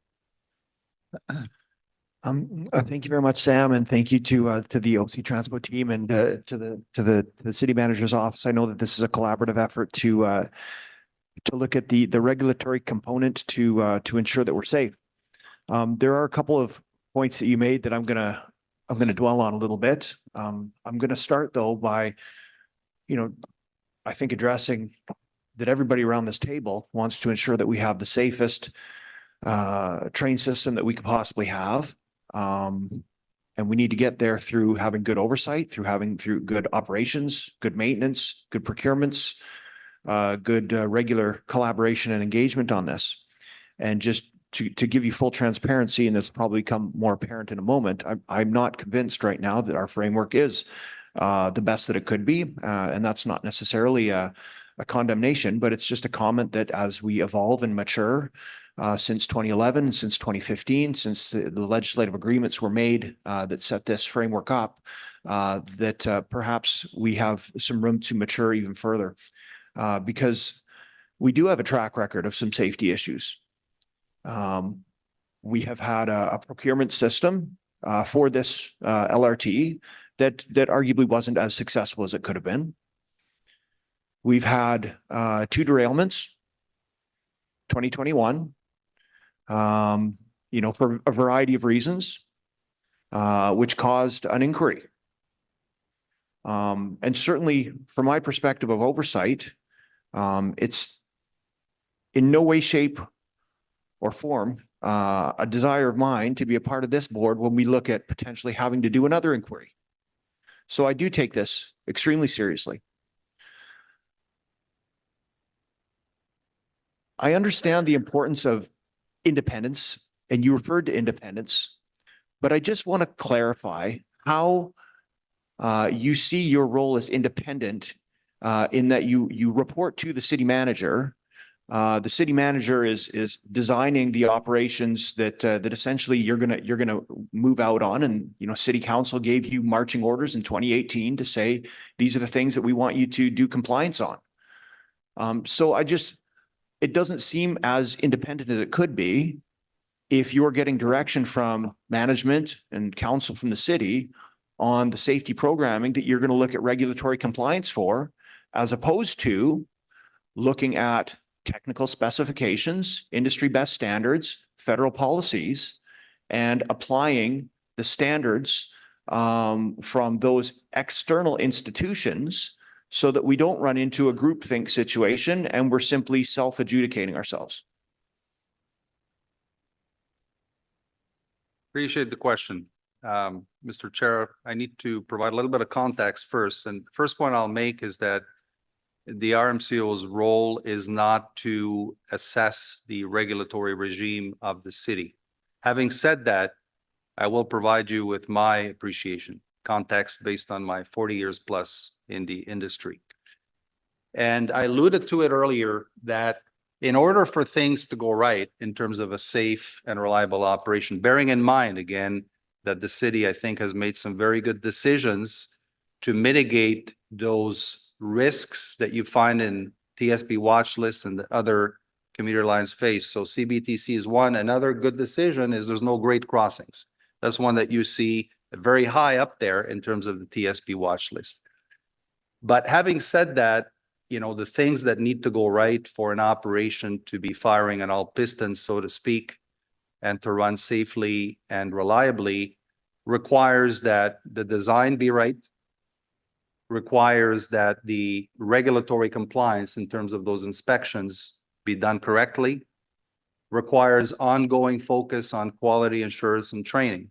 The analogy would be like if you take your vehicle to the garage every 12,000 kilometers to do your oil change and to do your specified inspections, that would be the analogy to the regulatory inspections. But that's not enough, because if you have a bearing issue from the design of the vehicle manufacturer, that's got to be addressed. So that's a separate issue. So we need to distinguish how design issues need to be addressed. And if you alluded to the federal regulations model, I've worked in that for 40 years. I can tell you that the way these design issues are addressed, and I've seen many in my career, is first that the TSB would investigate. So the TSB is the federal body that performs comprehensive independent investigations. The city does have an agreement with the Transportation Safety Board. They have investigated this bearing issue. The second thing that would happen is that the regulator, Transport Canada, in the analogy of the federal model, would request from the operator, so the city, as well as the designer, in this case, it's Alstom and RTG through subcontracts, to fix the problem, to address the bearing issue conclusively. And in the meantime, until that bearing issue is addressed conclusively, to undertake interim mitigations to ensure that the risk is brought down to an acceptable level. That's also been done in the city, in that the OC Transpo has been engaging, to my best knowledge, with, and we're going to get an update on this the next meeting, with RTG, RTM, as well as Alstom, in finding a permanent solution to the bearing. It's very complex, very technical. You may argue about how long it's taking, but it is a very complex issue. But nevertheless, there are interim mitigations being taken in that the frequency of inspections of those bogies and those bearings is now much more frequent than the normal schedule indicated in the program. So we need to distinguish the bearing issue as a design issue, but I'll give you also my perspective on the regulatory framework relative to the layers of oversight. We've talked about the fact that there are many layers of oversight. It's not only about OC Transpo, it's about the RMCO performing independent. And when we talk about independent, the line of reporting is to council with a sideways line to the city manager in terms of the quarterly reports. But the direct line of reporting is to council. And this is why I'm here presenting the annual compliance report to Transit Commission. We talked about the fact that the work done by the RMCO is based on objective evidence. It's about documents and records. It's about interviews. It's about field observations that we can achieve a fact and evidence-based determination. So in a nutshell, I think we could say that I appreciate the concern about the bearings, and it needs to be resolved. And we're going to get an update. This Transit Commission is going to get an update in the May meeting from what I saw earlier. But you know, those other elements, the regulatory compliance, those inspections need to take place. And we're seeing progress there and we're closing the gap. But the other elements, such as quality assurance, also need to be driven very actively by all the stakeholders. If we look at the bearing, for instance, you know, the initial derailment was because the bearing itself failed. If you read the TSB report, they talk about a bearing design that was taken from a previous vehicle that wasn't subject to the same load environment that is now subject to a higher load environment. That's got to be addressed. But the second derailment related to that was actually more of a quality assurance issue where there were some loose bolts that were left. It's almost as if you go bring your vehicle to the garage, again, the analogy, and you change your tires, and then you have a mishap later because the bolts weren't tightened properly. So, you know, the point I'm trying to make is you got to look at the full spectrum of issues from design to inspections to workmanship. All of them have to go right.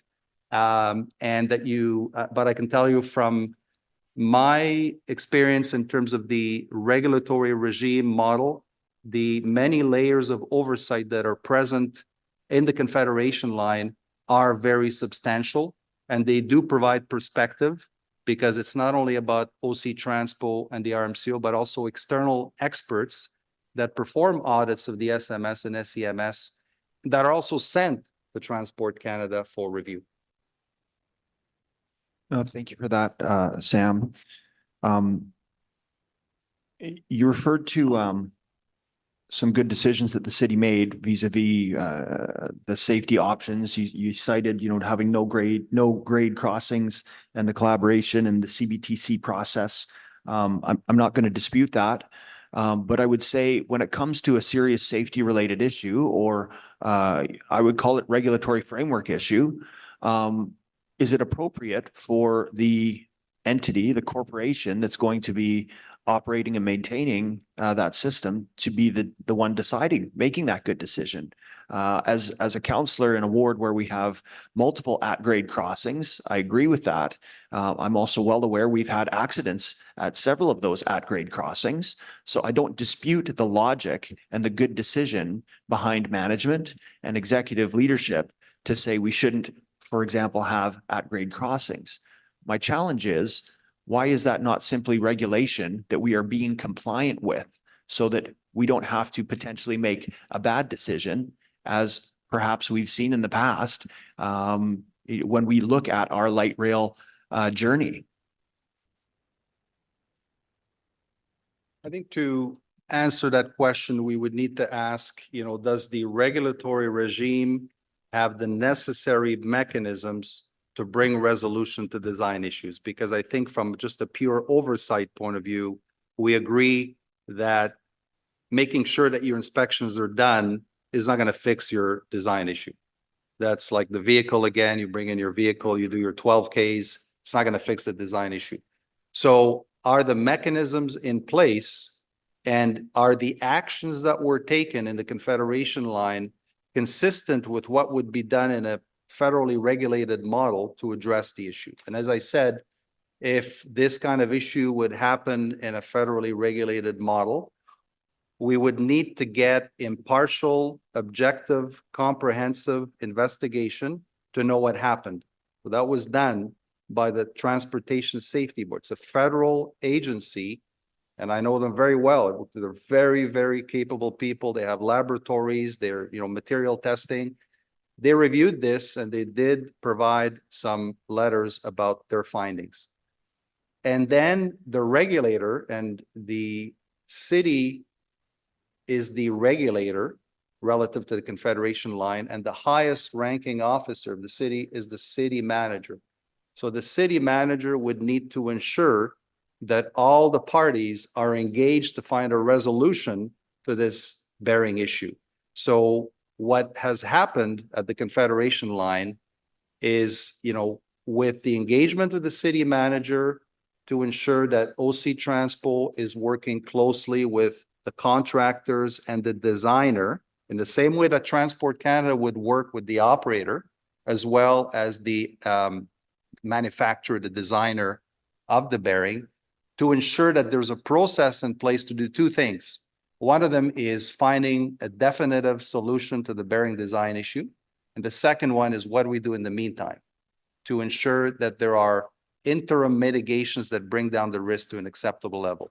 So that was done again in the Confederation line. So we see that if we question the efficacy, the effectiveness of the regulatory regime and want to compare it to how things would be done in a federally regulated model, we see that it would be done basically the same way.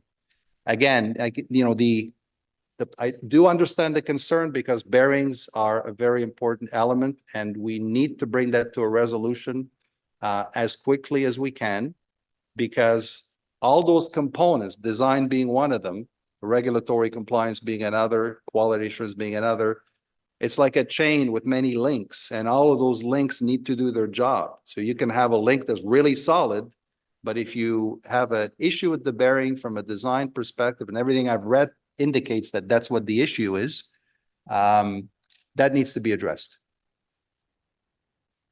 Thank you, Sam. You've spoken a couple times now about the differentiation between design and the regulatory compliance component. I think there's perhaps a case study here that could be looked at with regard to the rail retaining rails. In 2020 and in 2022, your office did look at tracks.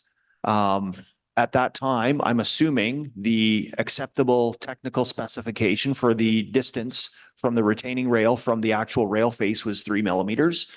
We've now identified through an assessment that could potentially have been one of the factors that's caused stress to these wheel assembly hubs.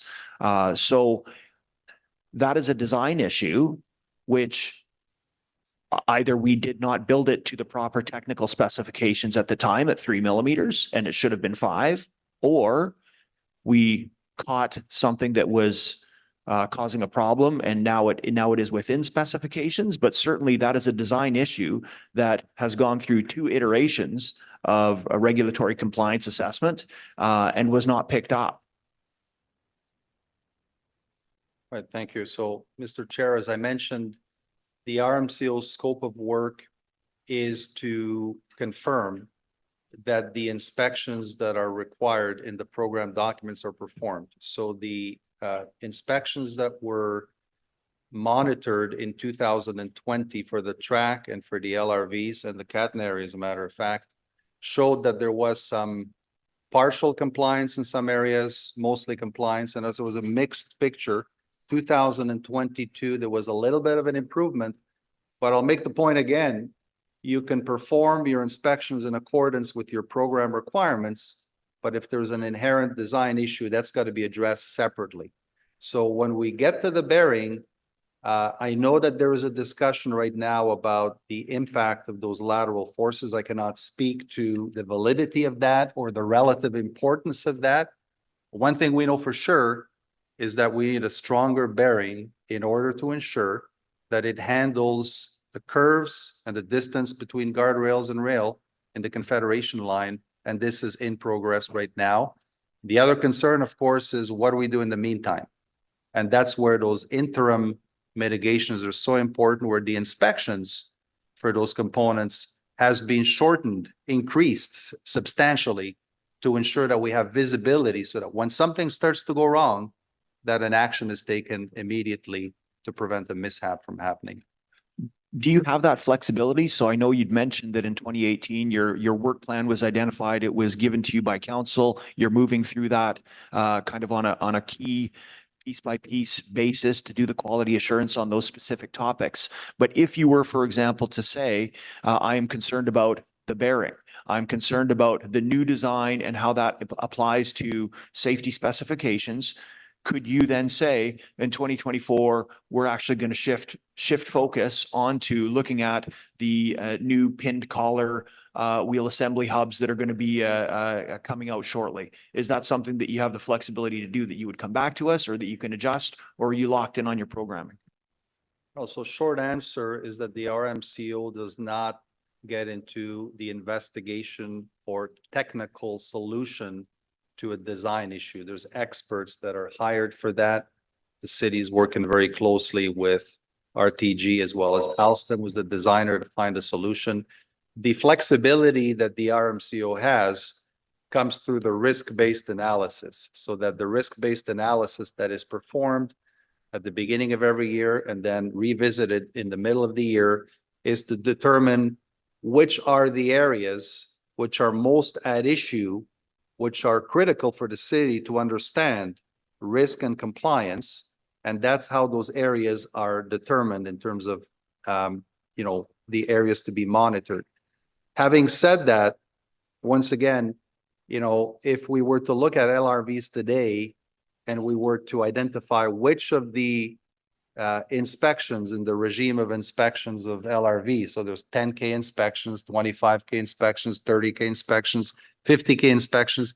You may find that the bogies are inspected in a couple of those specific inspection requirements.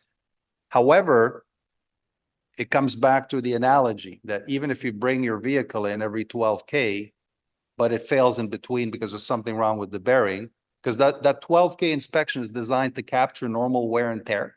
It's not designed to capture internal design issues. And that's where the question I think that is most relevant is, does the city's regulatory regime have the mechanisms in place to address those issues and bring them to a resolution effectively while protecting risk in the interim?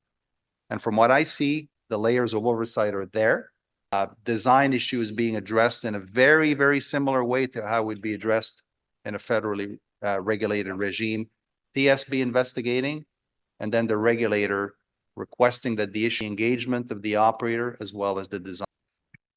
Thank you. And I'm not sure if this is for you or perhaps for the city manager, but I'm interested to understand how is the function that you're providing being mutually supported on the Trillium line? Because I understand that that's outside of scope for your office. That is correct. The delegation agreement applies specifically to the Confederation line. Why does it apply specifically to the Confederation line? Because the Confederation line is very different from the Trillium line. You have an electric train system versus a diesel electric. You have light rail versus what could be categorized as heavy rail. You have a CBTC system in the Confederation line. You've got another type of system, not quite as robust, but there is a system in there.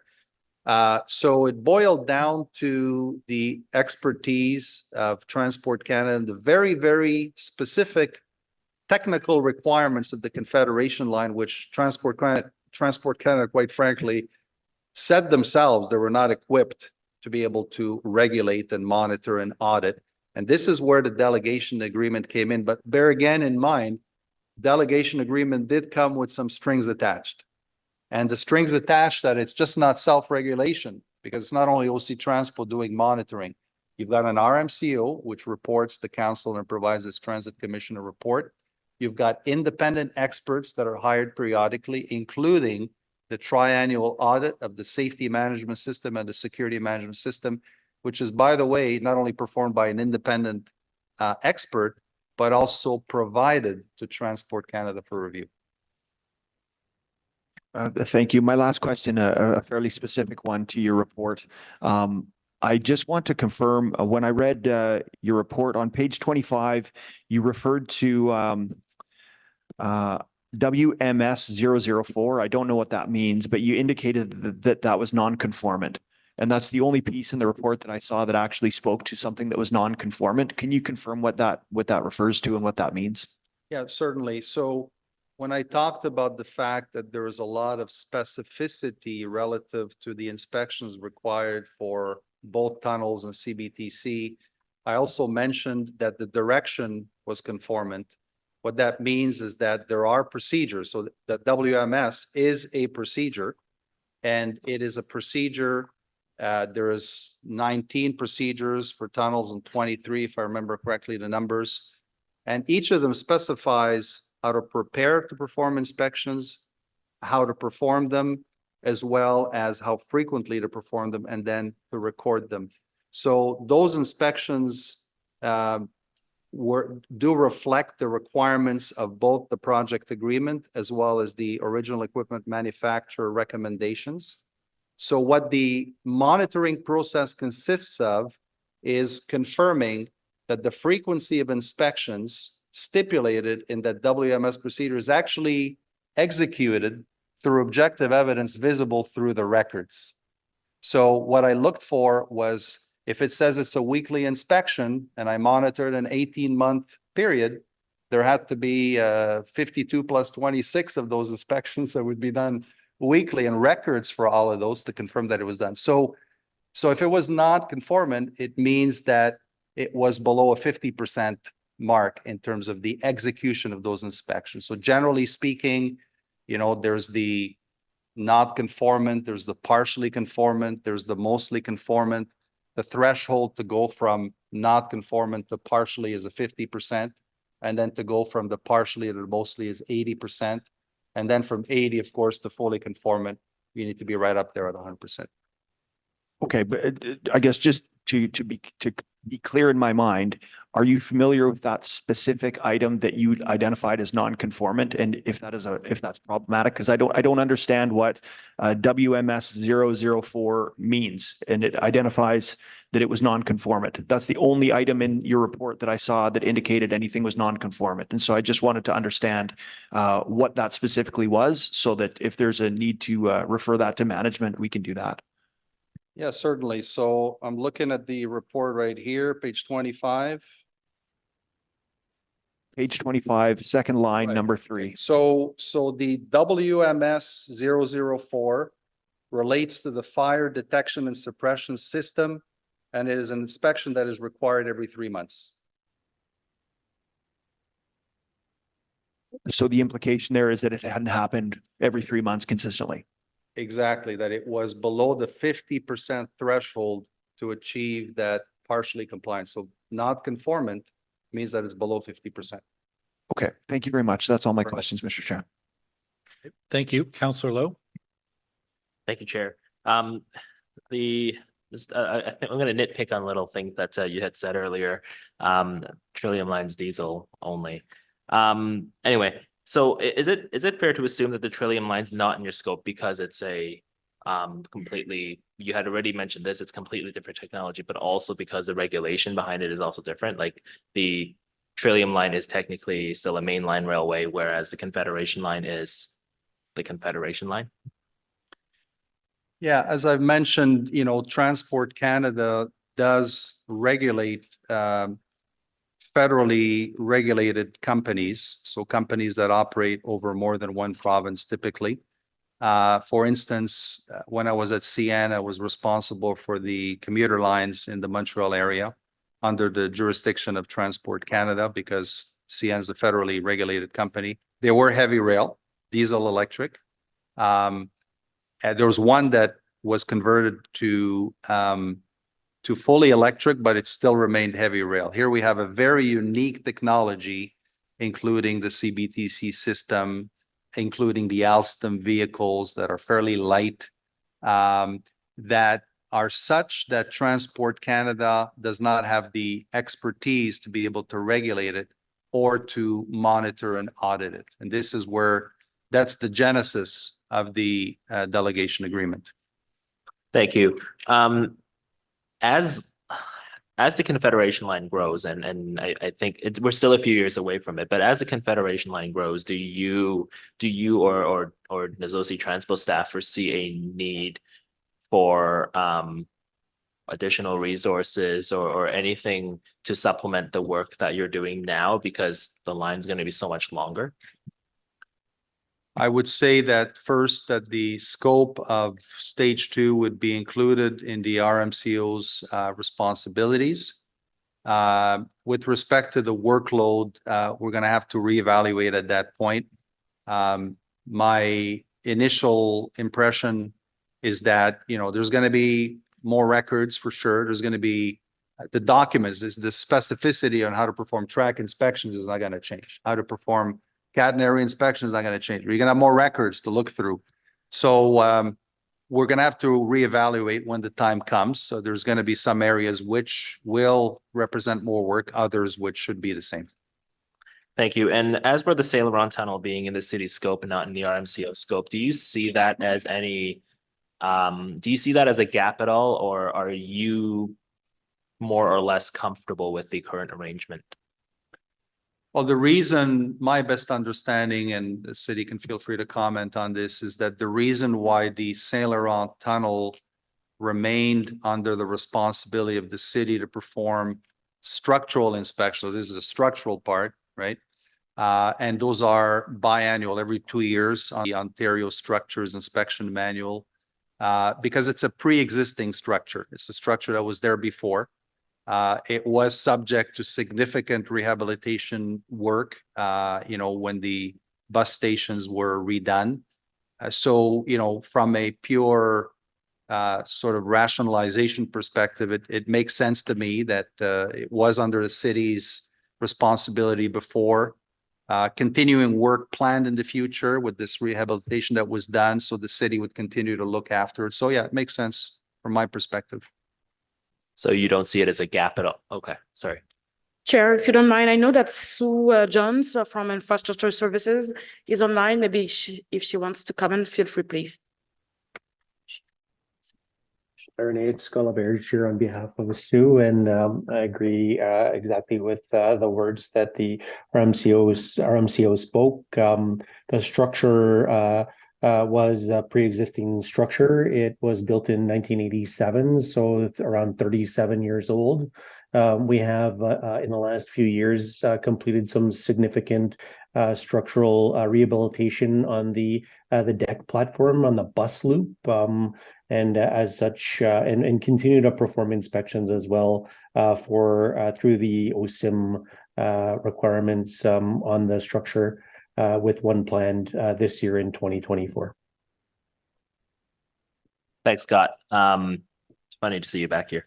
But you don't see that as a gap, though. You're satisfied with.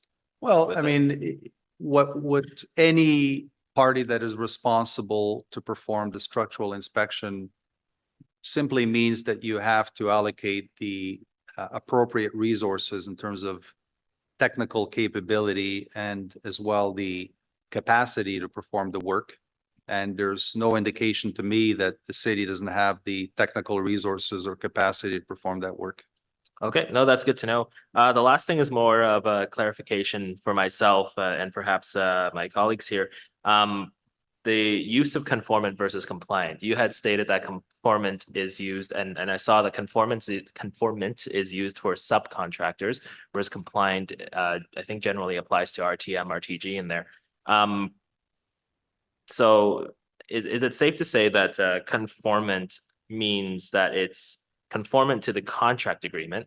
And then furthermore, is it safe to say that the contract agreements typically are based on actual regulations where there would be a level of compliance? All right, very good question. Thank you, Mr. Chair. So to provide some context, the project agreement provided a great deal of detail as to how each of those major components that make up the Confederation line would be not only constructed, but also maintained. Subsequent to that, There were experts that were hired to develop specific programs. How would the track be maintained? How would the catenary be maintained? Those became formal programs that made their way into the city LRT regulations, but also are something that the contractors are accountable to deliver through the project agreement. So the contractors are accountable to deliver sort of, it's like an umbrella type structure where the project agreement provides you the big picture, but the details are in those programs that were developed by those experts that were adopted by the city, integrated into the city LRT regulations, and that are now part of the responsibilities of those contractors and subcontractors. Okay, that makes sense. It's pretty good for me. Thank you very much. Thank you. Councillor Kavanaugh. Thank you, Chair. Thank you very much for your report. I think the thing that's on my mind, and I may be ruled out of order, but I want to know how this is going to apply to stage 2. And we're building a whole city around our train network. We're seeing buildings being built beside the system. It has to be absolutely reliable. This is what we're dealing with right now. We're going to have more tunnels, different kinds of tunnels in the new project. We've got the cut and cover tunnels, and we've got full-blown tunnels all through Bayward. I think people need to hear with confidence that that's the thing that has to be solidified, is the confidence that this will apply and go further on stage 2. So you can respond to that. Thank you. Yes, thank you.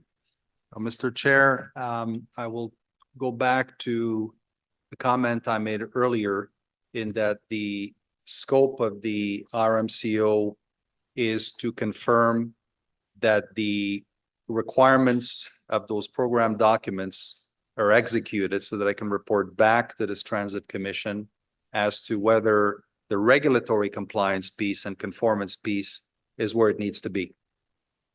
We must bear in mind, though, that that is just one of those elements. When we talk about for our personal vehicles to run properly, they've got to be designed, maintained right. And then when we go to a garage, the work has to be done with the right level of quality assurance. So the same principles will apply.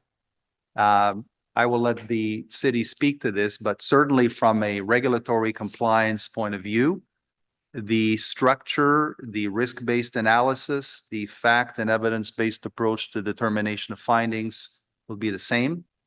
In terms of most would remain the same. So how we inspect track should be the same basically in the stage 1 versus stage 2.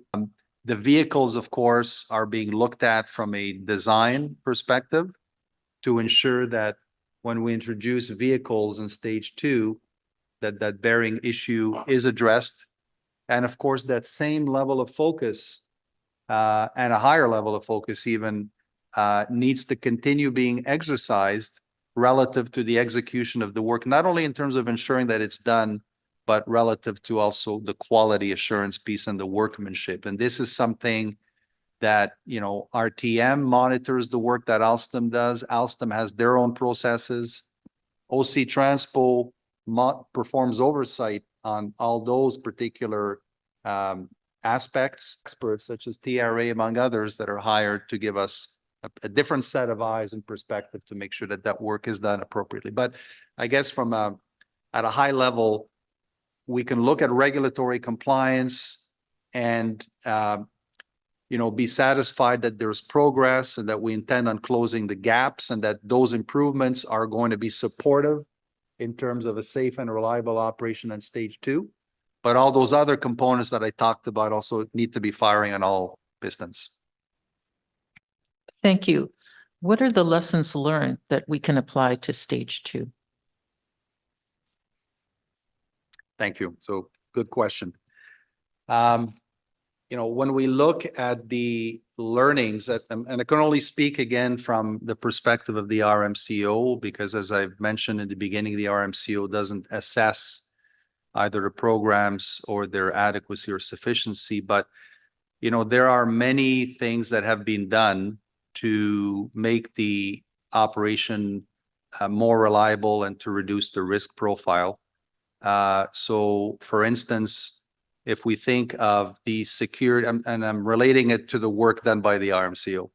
So when the RMCO monitored the security management system, we found that the employee security verifications were not being done in accordance with the requirements of the project agreement. That's being done right now. That's resolved. So really all those 48 remedial actions that we saw earlier and the 39 that are fully closed and the other 9 that we're working on to take from sort of the 90% level to the full closure are all going to be supportive. We can think also of the emergency response plans, which the city had implemented their part, the contractors had implemented part of their emergency response requirements. They've since then acted upon that and closed that gap. As long as nothing happens, we probably will not hear about it, but if something happens, we need to be ready. So that emergency response plan has been developed and the readiness level is where it needs to be. So I think that all those mechanisms that we talk about when we look at the remedial actions are going to be supportive and are going to be lessons learned that help us have a stage 2 that is more reliable. The bearing issue, I talked about, it needs to be resolved. But one of the issues that is being worked on right now is relative to the visibility of the regulatory compliance, which is a pretty manually labor-intensive process right now. People like myself and OC Transpo's oversight team look at a specific period of time. They look at records, they compile them, and they make a determination where the inspection is done or not. There is an initiative right now to mechanize that, to have an information system provide reporting that'll give us more visibility. It's a big job. It's going to be done progressively, but this is something, again, that should be supportive. Thank you. The one thing that you referred to as being the, unexpected is extreme weather. And extreme weather, we can predict it's going to happen again. And with climate change, we're seeing more extremes. And we're going to have a bigger system that's the city's going to depend on even more. How are we preparing for that? It seems to be just not quite under the regulations, and we have to tackle it. Yeah, thank you for the question. And again, the RMCO is really not tasked with responding to how we handle extreme weather events, but I'll give you my perspective. And that is the fact that there are actions that have been taken around how to start operating ahead of extreme weather to make sure that the catenary remains clear, for instance. That I think will be beneficial. It's part of the learning curve of any new system. So those processes will help. I know that OC Transpo has also worked very closely relative to the catenary and the accumulation of humidity and ice near the Rideau River, among other locations. So that will be supportive as well. So, having said that, I've worked in the transportation business for 42 years, and we've got to manage expectations in the sense that we don't have a metro system that's underground. When you have a big snowstorm or freezing rain, to expect to be totally impermeable to that, totally unaffected by that, is probably not reasonable. So I think there are many things that can be done to bring the level of performance as high as can be. Mitigating those issues ahead of time will help, but to expect 100% when you have a snowstorm or a freezing rainstorm would be extremely challenging. Thank you very much. Okay, thank you. I think we have strayed a little bit from the report in front of us. So just ask committee members and councillors to, if we can, because it's a long meeting, stay focused on the report. Councillor Menard. Thank you very much, Chair. And I will try to get stay focused on that report, mostly around the Saint Laurent Tunnel inspections, but just on obviously these things are related. And given the role that oversight role here, it's important that we get the lessons right for stage 2, obviously. And so I guess just on that one point, my one question may be a little bit outside, but on stage 1, when we launched the train system, just given that we had several derailments that occurred fairly quickly after that launch, was the system safe to launch? The stage 1 Confederation line, was that a system that was safe to launch at that time? Not sure if our RMCO is qualified to answer, but I'll let you address that if you'd like, Sam.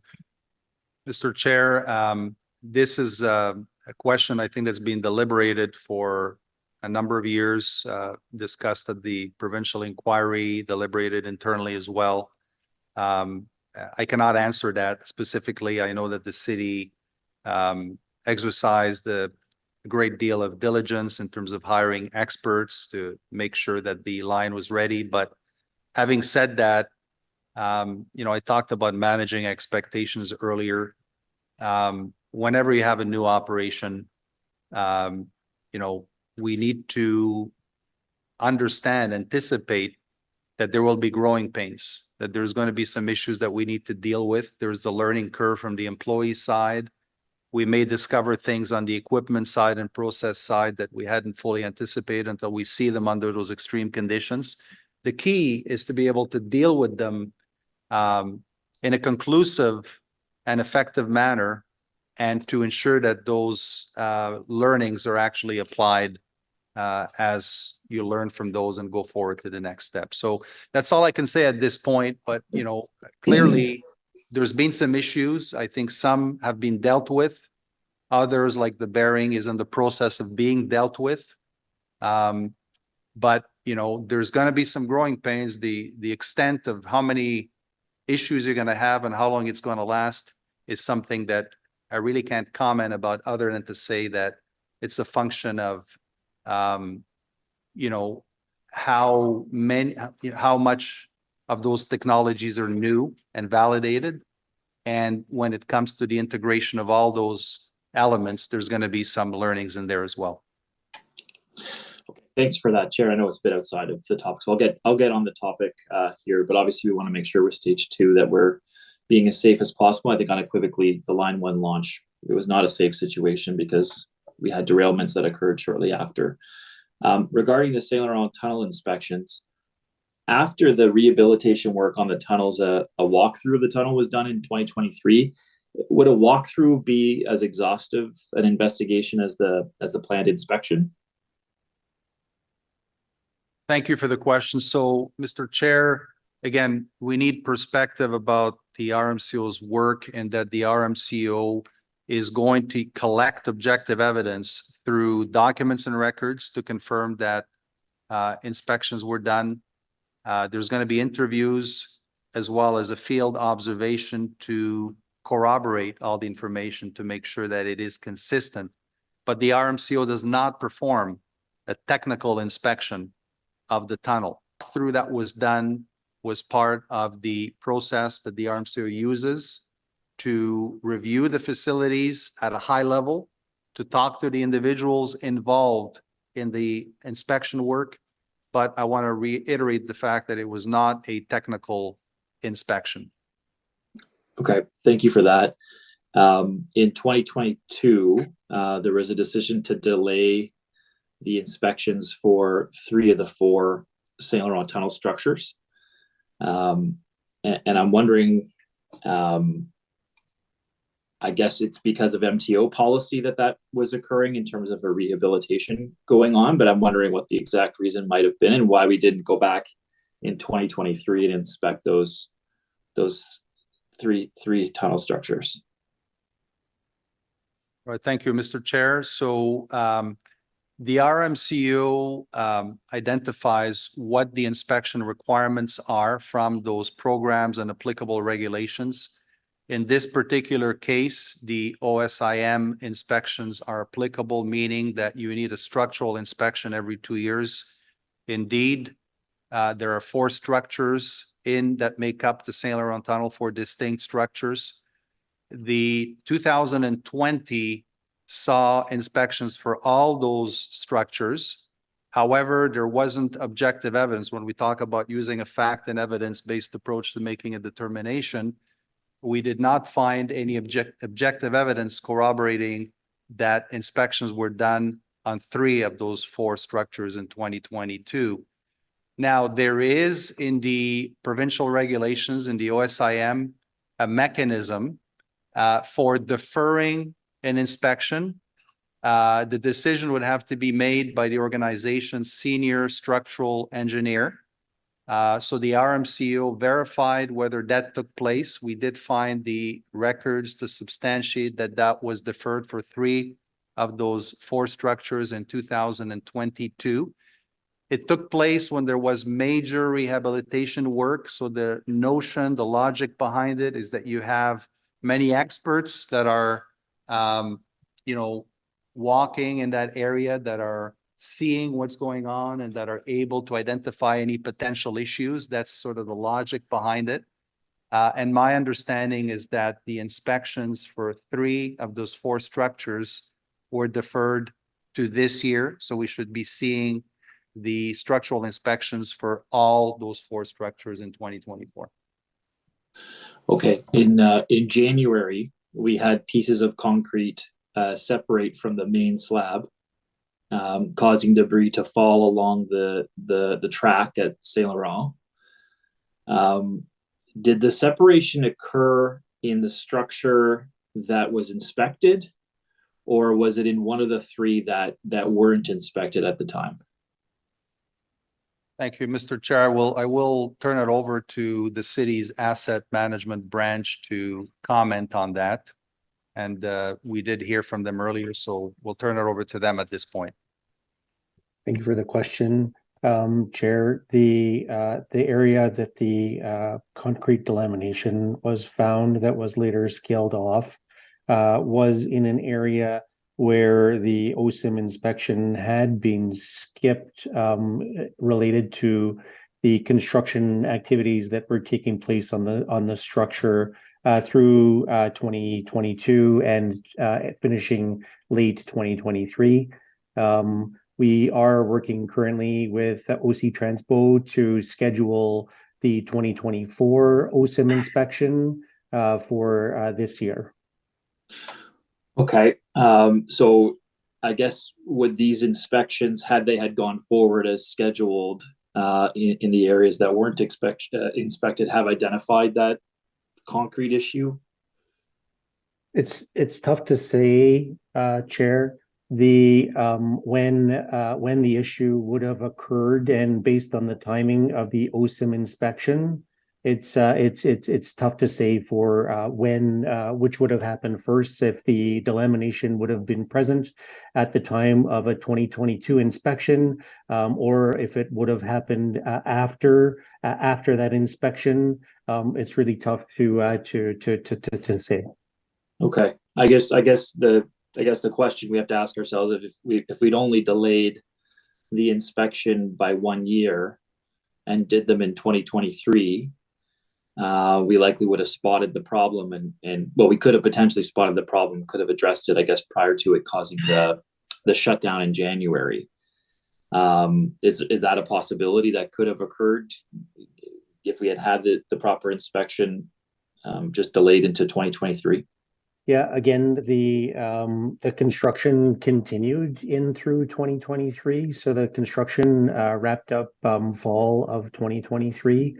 And we had intended to complete an inspection 2024. So it's tough to say when the delamination would have been present and been able to be determined that preventative maintenance activity would have been needed. I understand that answer, but it's just concerning because the MTO letter talks about a portion of a structure being under construction, and that is reason for some potential delay in an inspection. But it also speaks to the fact that if there's a portion open to traffic, it'll be inspected as per its normal schedule unless directed otherwise by the head of structures for the region in which the structure is located. So, like, was it a known decision to delay the inspection even though it was open to traffic at that time? Through you, Chair, yes, it was known that the structure would stay in service, and to the point that the Mr. RMCO made earlier, with structural inspections and such happening as part of the project, through the Ontario Ministry of Transportation OSIM structure inspection manual, it does provide that ability to defer that inspection for a cycle, and then we would come back to that. So it was known that the structure would remain in service. There were some visual inspections that were happening from the station platform over time. This structure, again, was built in 1987, 37 years old. We had some known, drainage issues within the structure, and we were inspecting it visually and more regularly as a result. Okay, that's helpful. So just because it's getting clarity that, obviously the city chose to skip the inspection, even though there was still traffic occurring in the tunnel, and that regular inspection is going to be important. And so it was, I guess, a letter from our city's senior engineer structures provided to confirm that the decision to defer the structural inspection was made by that office due to rehabilitation work, but it seems that we still have the ability to inspect it, just given that there is still traffic and potential risk, even though construction was going on in that area. And obviously, concrete slabs falling on tracks is no small risk. So it's a concern, I guess, for me anyway, that I think we need to see addressed either through other MTO explanations or guidelines that can be provided, or, I guess a strict inspection schedule when there is traffic occurring. If the MTO letter doesn't address a situation like this, like the Saint Laurent tunnel, then we need to make sure we're clarifying our intentions of how often this is going to be inspected, so that safety is paramount here, given all the other issues we've had. So, like, is there a process now to deal with, I guess, kind of the fallout from what occurred in terms of a safety issue going forward? How is that going to be addressed? Councillor, thanks for the question, through you, Chair. So when Infrastructure Water Services was initially notified of the issue on January 2nd, with the small pieces of concrete that had delaminated from the soffit and it fell down on the tracks, we had immediately engaged a structural engineering firm to perform a very detailed inspection. Once that small delamination area was identified, we brought in and engaged a contractor to do some chipping and scaling removal of that loose concrete, which was then followed up by a very detailed inspection by a consulting engineering firm, a structural engineer, to deem the structure as being safe. And the structure is still safe today.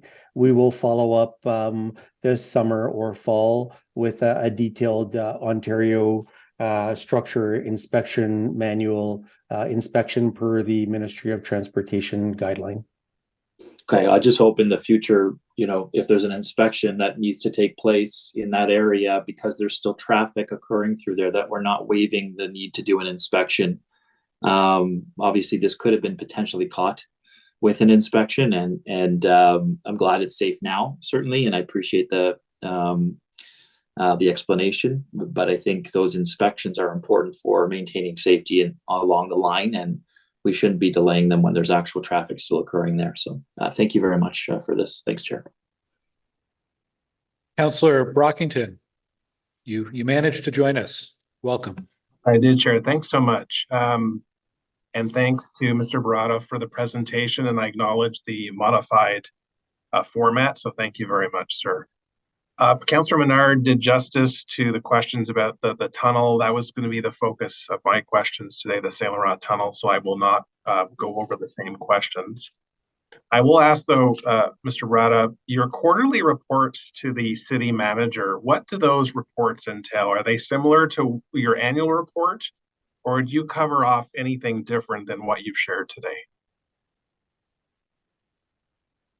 Thank you for the question, Mr. Chair. So the approach used for monitoring is a structured and transparent approach, as I've talked about. The results are shared progressively with all the stakeholders for purposes of positioning them to be able to take action to address the findings that are identified in an expedient manner. The city manager gets a progress update on how the monitoring is going, but everything that the city manager sees makes its way into the annual compliance report. So what you see in this annual compliance report is the full picture of the RMCO's monitoring activities in 2023. Thank you. And do you normally just receive an acknowledgement of receipt, or are there questions that follow? Thank you for the question. So, Mr. Chair, so this is a meeting during which I review the progress. So it is an interactive meeting. Okay. And there are, questions, there's points of clarification that are requested. So that is the nature and process of those meetings. Excellent. Thank you so much. I apologize for asking this. I may be the only person that can't remember the answer to this question, but we're aware that you monitor and your team the Confederation line, but who's responsible for monitoring the regulatory compliance for safety and security of the Trillium line? I didn't hear the answer to that. I just wanted clarification. So I will defer the question to OC Transpo, but as I said earlier, the Trillium line is a very different operation, different equipment, different infrastructure. It is subject to the federal regulations, so Transport Canada is definitely involved. In addition to that, and I'll let OC Transpo speak, but the safety one of the benefits of having it structured this way, of having the Trillium line under the federal regulations and the Confederation line under the city regulations, is there's an intersection between the two. So for instance, the city's safety management system is a safety management system that applies to both lines. So the learnings in the Confederation line are passed on to Trillium and vice versa. So that city's safety management system would be applicable also, and that has a number of elements, including monitoring, investigation, and so on. I'm speaking here because I did monitor the city's safety management system earlier. So at that point, I'll turn it over to the city. Thank you very much, Chair. Taffy is here and he can comment on that. Thanks, Renee. Chair, the situation is that the regulatory bodies over Confederation line and Trillium are quite similar, and I'll just describe. I'll be having a slide in my own presentation to explain it fully. But in essence, the Trillium line has all three federal regulatory bodies on oversight. So the Transport Canada, respect to rules and regulations, Canada Transportation Act, agency in respect to certificate of fitness and insurance requirements, as well as accessibility. And of course, as we've heard this morning, the Transportation Safety Board in respect to accident and incident investigations. And so all three of those entities provide oversight for Trillium line. And so they do not have a position of the regulatory monitor compliance officer. That was a requirement out of the delegation agreement with us with Transport Canada. I hope that makes it clearer for you. It does, but I guess that leads to, we hired Mr. Brada prior to the Confederation line going into passenger service. And it's an annual report we get. It's the oversight that we absolutely need. We don't have a similar reporting mechanism through the commission for the Trillium line, do we? That is in the auspices of Transport Canada and as well as the Canada Transportation Agency. So Transport Canada has been engaged with Trillium line since 2014 as well as the CTA. And so we've been interacting with them daily, weekly, monthly on all of the things that are happening on the development of Trillium Line. So I personally was involved in getting the certificate of application for the construction application that was granted to us in 2016. So we've been constantly involved with our regulators, and that is the model that they have approached on all federal railways, including here in Ottawa. But Mr. Barada's report is presented in a public forum. He transparently lists the 48 issues that he's identified since he started. We don't have the same transparent process about the Trillium Line. Am I missing something here, or are you saying, yes, they're different bodies who are responsible, your team is engaged with the three parties you listed, but wouldn't it not be best for the public and transit commissioners who are ultimately responsible to have the same type of presentation at the commission for the Trillium Line?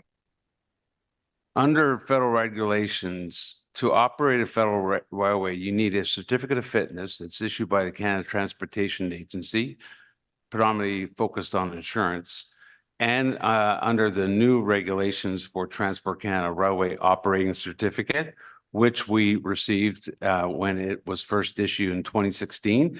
That railway operating certificate will be once again approved once we have Trillium Line launched. And so those are the requirements on top of the normal Transport Canada and Canada Transportation Agency's own monitoring, which is done as far as their resource it and how they set up their regulatory oversight. So it's not the same as a regulatory monitor, but it's a public forum that places all of their investigations online, as the TSP has done as well.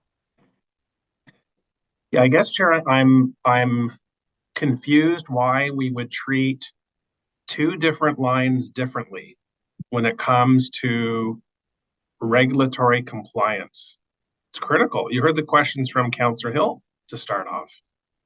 What we're doing with the Trillium Line, I think, as far as a public reporting and airing out of the issues, and here's the progress we've made, and here's what's outstanding, here's what we still need to do. I don't have the same level of comfort with the Trillium Line. And the Trillium Line's been a reliable line. I don't want anyone to think otherwise, but I don't know what the issues have been. And I don't know what the new issues might be, because it seems that there's a different process in place. So maybe I'm way out in left field here, but I'm just, the public expects openness and transparency and nothing hidden, given what we went through the last term. And I'm not suggesting staff are deliberately hiding stuff. I'm just calling into question the method, the two different methods for the lines. And Chair, maybe you can help me out, or maybe I need to take this offline and speak to our GM, but it just seems that we would want to use the same format for public reporting for both lines. So Councillor Brockington, I know Councillor Hill, prior to today's meeting, raised some of these concerns with the city manager. And I think there is an openness from the city manager and everyone involved to look at that issue, because it is an unusual oversight and regulatory arrangement where you have two lines in the same system that have a different oversight model. I think your concern is valid about how is that reporting transparent and available to the public. And I don't think anyone has a perfect way to do that right now, but it is something that should be explored over the coming months. And I encourage you to reach out to the city manager's office and continue that conversation with colleagues. All right, thanks, Chair. I'll park the rest of my minor questions, but just wanted to raise that point. Thank you. Thank you. Councillor Devine. Thank you, Chair. Two small, rather minor questions compared to the scale of other that have been asked. My first question, so you'll have to excuse me when I speak to subject matter experts, and sometimes I can barely handle the jargon itself. And I'm not sure, sir, if this is a question for you, Mr. Barada, or for Madame Amilcar. And I certainly do not intend the question at all to be provocative, but it's just tied to what I heard in the report. So last week, we had a relatively short stoppage of one of our trains, as I understand it from the memo from Madame Amilcar, tied to an issue, what we suspect, an issue with the CBTC system related to severe weather. And I had communicated with Madame Amilcar about how the weather, whereas it may be seen as extreme for early April, the weather was not exactly extreme compared to our standards. In your report, I couldn't help but notice that when you were, and again, here's where I could barely explain what I read, but in your report, when you were talking about where we are conformant and or compliant, and the areas where we are partially not conformant, not compliant, I couldn't help but notice that in several of the areas where you said we were non-conformant, non-compliant, they were related to, I think, implementation, training, oversight related to CBTC.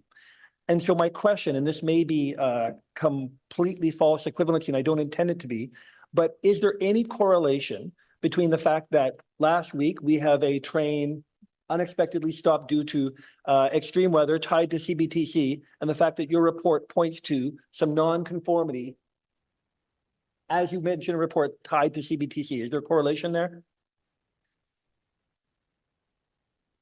Thanks, Chair, for the question. I'm laughing because I had the same question for the RMCO as well when we talked earlier. So we still investigate. I want to make it clear here today, we could make all of those things that Mr. Beretta just shared with us, we would continue to have problems, okay? It's important to know that because that happens, unfortunately, that happens with your house, with your car, etc. So we'll continue to investigate that cause. We'll bring it as soon as possible, for sure, when we'll have the report, and we'll force to make, or we'll need to make sure that we are more compliant than less, but we could be 100% compliant and we could have problems to deal with. Certainly, if I may add to that, you know, the analogy again of the vehicle, you can have your vehicle perfectly maintained with winter tires, but if you have extreme weather, it will slow you down. It's totally normal. So back to the CBTC findings, they were a mix of fully conformant and mostly conformant. So very high level of execution in terms of the inspections. The one that was partially conformant was the training, bearing in mind that the monitoring was done in 2023, and the window of time during which was all of 2022, as well as the first 6 months of 2023. And we have been addressing that. As I said, for every finding, OC Transpo requests a remedial action from RTG and RTM. We have been seeing progress. And as I said, the latest update that I saw in the training was that of all the signal and communication technicians, there was only one that was missing one course. So there's been progress around the training. And maybe I should have said at the beginning that the RMCO does not investigate the service issues or accidents. The RMCO monitors compliance relative to the city's programs and reports on them, which I'm doing. And I guess the only thing we can say from that perspective and about risk, we cannot pinpoint it to a specific incident, but we can say from a rational perspective that those inspections are there for a reason. And those inspections are there to look for conditions that can represent hazards and that can degenerate over time, so that if an inspection is late or missed, it will increase the risk. But will it cause an incident? That's not possible to say for me. But as Mrs. Amilcar said, this incident is being investigated, and it's very, very difficult to be able to pinpoint it to either training or to an inspection that wasn't done. But this is something that I think should become more apparent as that investigation evolves. Okay, thank you. One more question, Chair. So I'm not a committee member, but as a councillor, I think, you know, all councillors, all we are seeking when we sit in these chairs is that we get information that is as thorough and as transparent and as consistent as possible. As I understand your role to be as compliance officer, and forgive me for distilling it down, it seems like your role is to assess and review how we are inspecting, overseeing, trying to remain in compliance so that we have a safe and reliable system. And I heard from your report that based on what you know, that OC Transpo in the city is performing well generally in that regard.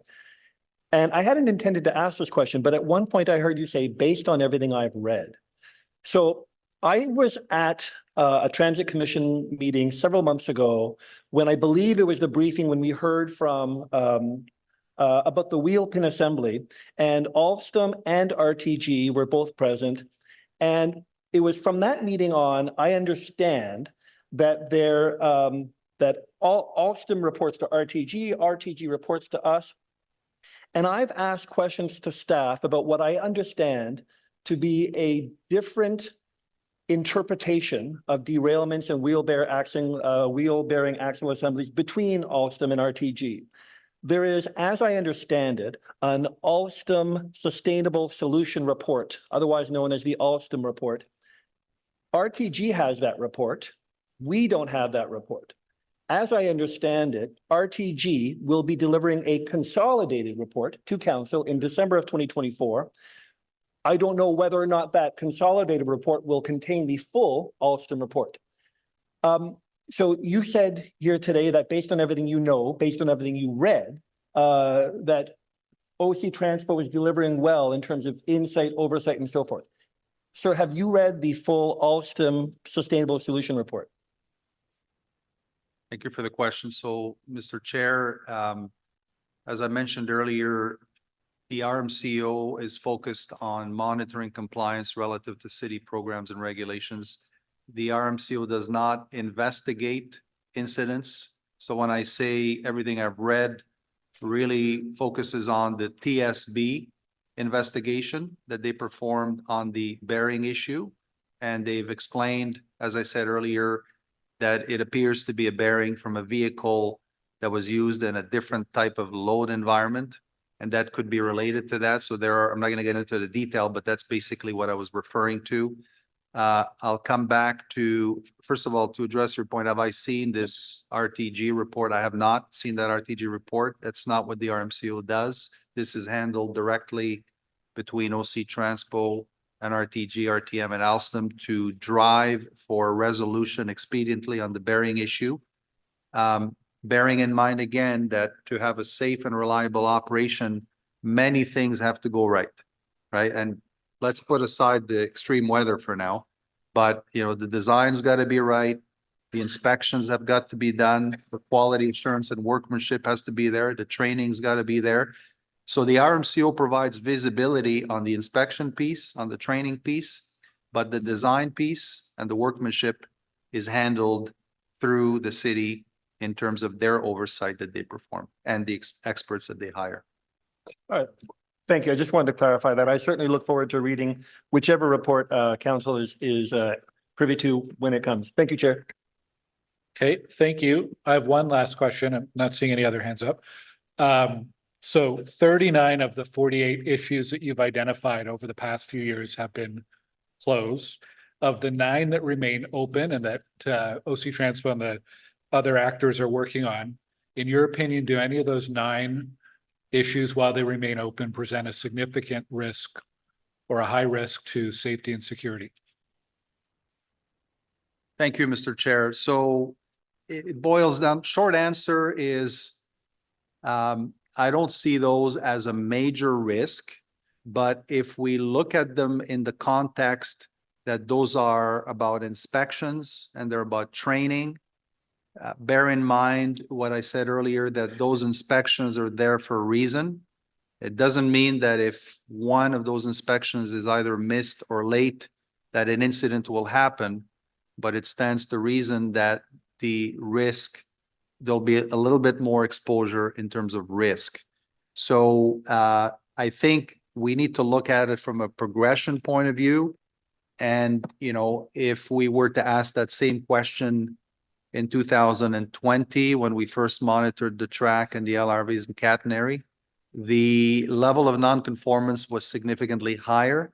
We're now either fully conformant in accordance with those WMS procedures that specify specific requirements or mostly conformant.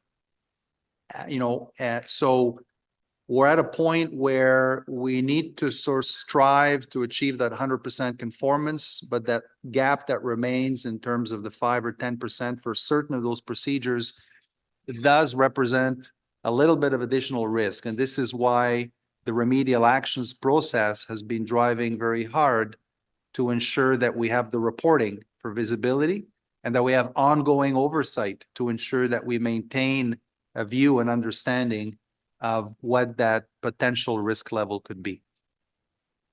Okay, thank you. Thank you very much, Sam, for your presentation and for patiently answering the many questions today. My pleasure. We do need to, there's a report recommendation to send this, that council receive this annual report. So is the report recommendation carried? Carried. Thank you. Thank you, Sam. We're going to go right into item 6.2 because it is closely related, and then we will take a short pause after that before we continue. So item 6.2 is the Confederation Line Regulatory Framework Update. Taffy has a brief presentation just to set us up for any questions on that. Welcome, Taffy.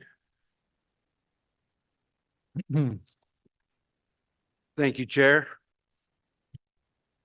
So I'm here from Legal Services to present to you the Confederation Line Regulatory Framework and Bylaw Report. And what we have for you is a short presentation, but really I wanted to spend a few minutes on the background. And a lot of good questions came out today in and around that background and that context.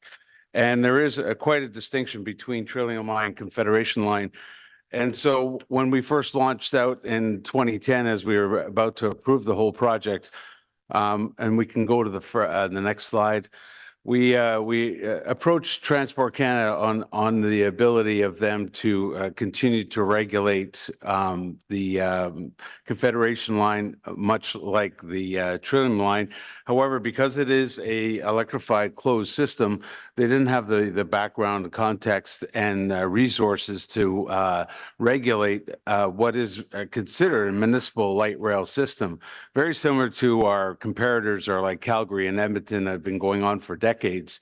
And so they negotiated with us this delegation agreement that was put together in 2011, approved by council in July of 2011, and then brought forth and signed and then implemented throughout those early years, right leading up to the council report in September 2015 when we first brought the Confederation bylaw. And so here we have to continue to keep these as apples and oranges. They are not the same.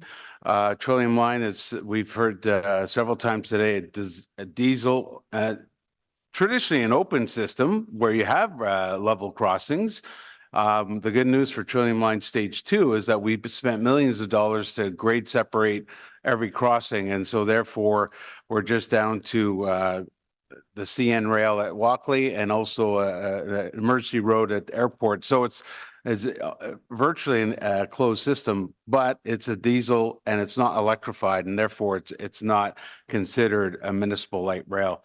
And so as we entered into that, we decided to enter into this agreement. And if we can go to the next slide, that gives us a really good picture of the regulatory framework and regime that's in Canada and now in Ottawa in respect to regulating light rail. So for OC Transpo, you'll see the three different business enterprises: Bus and Para, Trillium, and Confederation Line. The Canadian Labor Code, as you know, is since we have our buses go into Gatineau, makes us a federal undertaking.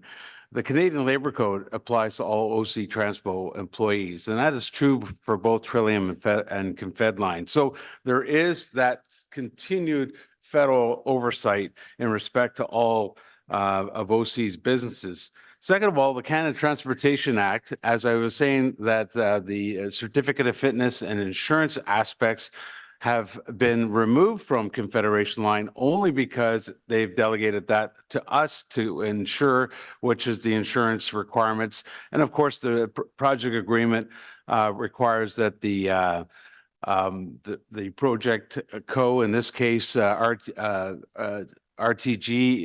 ensure that they have the sufficient insurance, and that's what we've done since inception.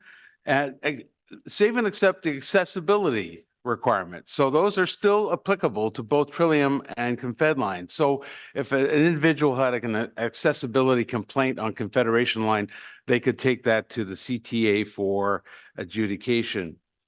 And then we move down towards the Transport Canada's role. And in that third bucket, it doesn't have any oversight in bus and para. But over the Trillium Line, what has happened is that they have full regulation. On Confederation Line, the delegation agreement has, as Sam said earlier, conditions attached.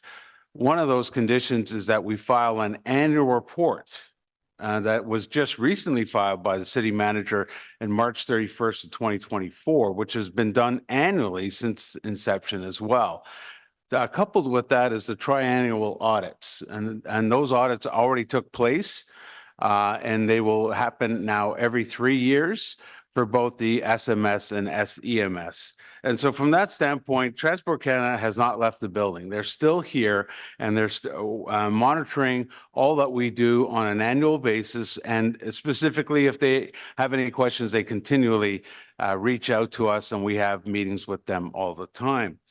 And so then we go to the security aspect, and there is what is called an MOU, a Memorandum of Understanding with RAC Canada, which is the Railway Association of Canada, that talks about security, and both Trillium and Confederation Line are signatories to that MOU. So while it appears that, you know, our comparator is Municipal Light Rail Systems for Confederation Line, the federal authorities are still all hands on deck.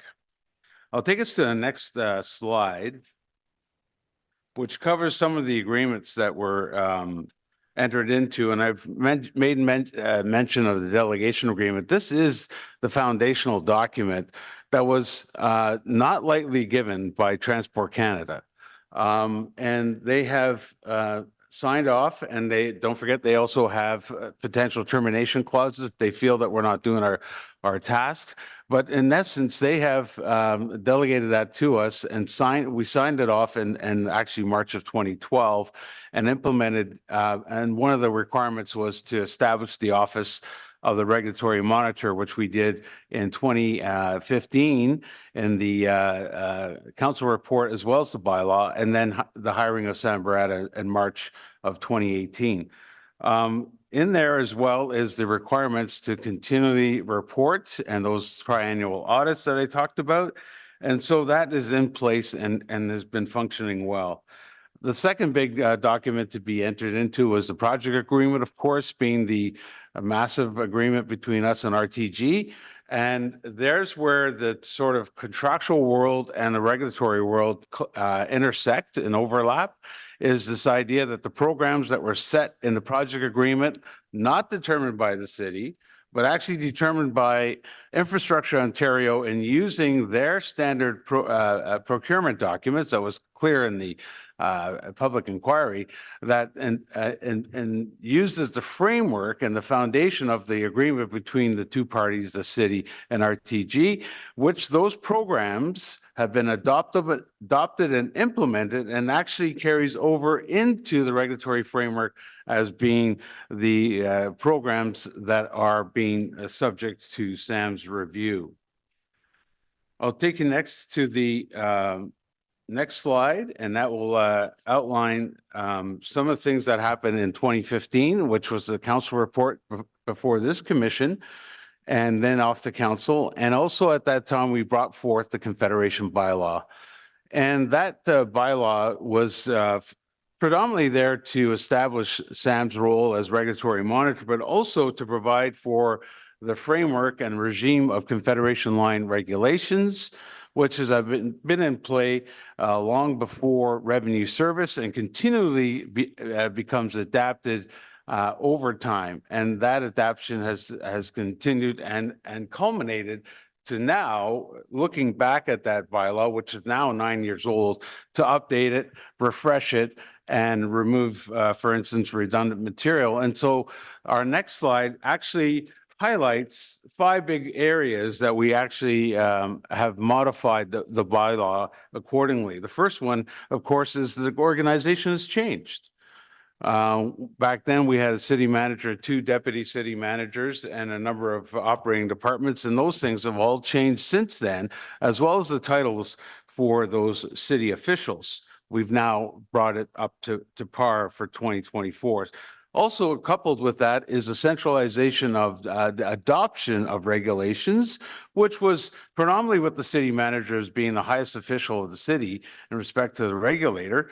But also we were identifying then the GM of transit as well as the director of Rio, a former iteration of RCP. And that actually is worked out. But in essence, those regulations always have been adopted by the city manager. So we just centralize that with the collaboration of the respective operating departments, and therefore we don't fall into another corporate reorg or titles changing, et cetera, but clearly identified as having all hands on deck when it comes to new regulations. The third thing that we did was also clarify Sam's role, as he has done for the last 5 years, is bring his report here for operations and maintenance. He was hired leading up to, our task was to make sure he was in place 6 months before revenue service. That was done because at that time we anticipated a revenue service in 2018, and he was hired in March of 2018, as I said before, but also bringing his work plan before council in September of 2018, leading up to revenue service. And then we also wanted to distinguish between that type of monitoring and the monitoring for design and construction, which has always been the PA. The PA has a plethora of requirements. It has an independent certifier, a safety auditor, and levels of oversight, both within lenders and parties, both on the city side and project side, that ensure compliance with the contract, which is, as I said, the interplay with the regulatory framework. And then finally, we've brought forth better reporting timelines. I think we were thinking outside the box back in 2015. And then when we brought it forth, we're now mirroring what we actually do. Here is those reporting lines, both with Transit Commission and Council, and also within the organization and the interface with other city departments. So that is the end of my presentation, Chair, and I'll definitely here for questions if there are any. Okay, thank you very much for the overview. Any questions from committee members? Councillor Lowe? Thank you, Chair. Just one question. Item 7, sub-item 5, under reporting, it says council may direct the city manager or other official employee to take action in respect to whatever finding, et cetera, et cetera. Does that mean, to me, the way I'm interpreting it means that the information has to come forward first for us to then give the direction? Is there an assurance in there? I think this actually might be more for staff, but could there be an assurance that this information comes to us proactively, so we don't learn about it after the fact or not learn about it at all, because we can't do our jobs in direct if that information doesn't come to us anyway? Thanks for the question, Chair. That is the process is that in respect to not building very much a huge enforcement compliance as they would in the federal regime, is that because the high city official is also the chief administrative officer, so that direction is that on a basement on failure to carry out duties as employees as to carry out that's why, and it's written that way. Makes sense. Thank you. Councillor Hill. Thank you, Chair Gower. I appreciate the time you took with me this morning, Mr. Nahas. I also appreciate the comments you make here. I can very much appreciate we have a complicated system with which you are laying over top a very appropriate organizational chart to deal with the complexities of design versus oversight versus regulation versus safety versus all of these things. But when something goes wrong, it doesn't matter. And that's not really what I'm interested in. I just want to make sure we do everything we can to prevent things from going wrong in the first place, so we don't need to unpack the totality of that org chart. So I do look forward informally over the next few months working with you and with some of my colleagues to look at this, because much like a nice fine wine, I think things can improve with age, and I'd like to see this perhaps mature to some degree so that we can have some improved appreciation for the importance of independence in the regulation. Thank you. Thanks, Councillor Hill. I just wanted to ask, given the number of new light rail systems coming on board in Ontario and across Canada, are you aware of or do you anticipate any new provincial or federal regulation regime that might affect us here? Thanks, Chair. Currently, right now, Ontario has signaled that they want to sort of step in the regulatory world of municipal light rail systems. We don't have one here in Ontario. And they've actually reached out to us, and we've been in consultation with their consultants on what that would look like. And so they have built in things like SMS, SDMS, all the sort of same programs and documentation that we have. And so they've kind of already, they've asked us from the periphery, because we're under federal regulation, just to learn from our own experience. And so with Ontario, we're having collaborative discussions. I think CUDA on a national scale is definitely looking at these things happening right across the system. And of course, in British Columbia, they already have a full-on regulatory regime in British Columbia. So that could be the provincial model, but yeah, there's different aspects, but it is becoming the number one topic. But as I said earlier, Calgary and Edmonton has been doing this for decades. And so our regulatory oversight is far greater. And I don't want anyone from Calgary and Edmonton to speak back, but it's far greater than what they've had. And they've been around for decades. Okay, thank you. We do have two report recommendations. First is that Transit Commission recommend to Council that the light rail regulatory bylaw 2015-301 be repealed and replaced by enacting the new Confederation Line regulatory bylaw as attached to document 1, and that Transit Commission and Council receive as information this report containing an overview of the existing Confederation Line regulatory framework. Are the report recommendations carried? Thank you. All right, thank you again to staff for the presentation. We're going to take a 15-minute pause so we can have a bit of a reset before we go on to our final items. So let's come back at 10 after the hour. So 1:10. Thank you.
Okay, we will try to get going again in about a minute.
Okay, we have quorum, so we're going to continue.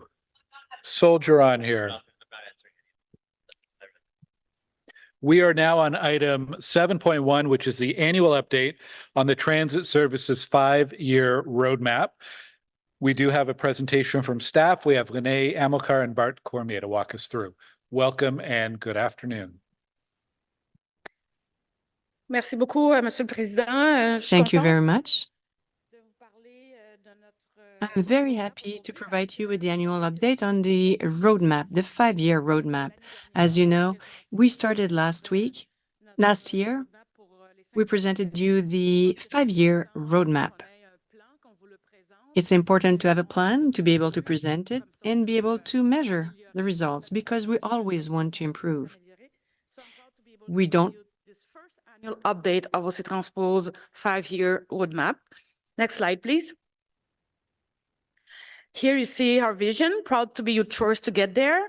That reflects our goal of modernizing and growing OC Transpo into a world-class transit network. The New Ways to Bus network is an excellent example of how we are shifting our services to meet the current needs of our customers while adapting to changing ridership patterns and resources. Our mission is to deliver safe and reliable transit service that connects Ottawa's communities and puts customers and our employees first. We are seeing good progress so far, but there is still room to improve. The yearly performance metrics we will present today will give you a good sense of where we are now and the areas we will continue to see growth in. This roadmap is a living document that lays out a transparent, accountable, and measurable path to guide OC Transpo over the 4 years left in our plan. Next slide, please. On this slide, you see our vision and mission reflected in 5 pillars: our people, our customers, our services, our assets, and our finances. All the activities in the roadmap are organized into one of these 5 pillars. At a high level, the strategic initiatives under each pillar include strategic staffing to increase diversity, prioritizing our customers, improving customer satisfaction, improving transit service levels and reliability, shifting our assets to environmentally friendly options, and long-term financial planning. I will now hand the floor to Bart Cormier, Acting Director of Strategic Communications and External Relations, who will speak to these 5-year roadmap initiatives and our progress to date. Merci. Merci, René. If I could have the next slide, please. So here we have the 22 strategic initiatives that we brought before the Transit Commission last year. They are organized, as Madame Amilcar mentioned, into our 5 different pillars. And of course, it's worth mentioning that supporting the pillars, so as the bedrock upon which the pillars sit, is our overarching commitment to safety, which is woven into all of the strategic initiatives, but also expressed in number 5 under our people, which is strengthening our culture of safety. And as we'll see, as the roadmap has evolved over our discussions over the past year, we've added an additional strategic initiative to capture more fully our commitment to safety across our department. So I won't go through all of these in detail, but I will mention a few of them. There's quite a bit of breadth, and some of them are affecting targeted areas of our operations, whereas some are more profound. So I'll speak in a moment about measure to manage, because that's really the philosophy that underlines our entire approach and that underlines the entire roadmap itself. But we have things like our focus on diversity, strategic recruitment, customer service improvements, transforming our communications to more transparently provide information to yourselves and to the public, the handover of stage 2, the route review, the stabilization of our service delivery, and the long-range financial plan that we're working on with finance. So as you can see, there's a great breadth, and to pick up on a point which we had mentioned last year, which I think is very important, is that our challenge is to find a balance amongst these different pillars. They're presented in a circle on the previous slide because all of them are meant to be equally important. We can't sacrifice one at the expense of the others. We have to live within our finances. We have to provide excellent service. We have to take care of our people, and we have to take care of our customers all at the same time. So that's the challenge that our management team has put in front of us. Next slide, please.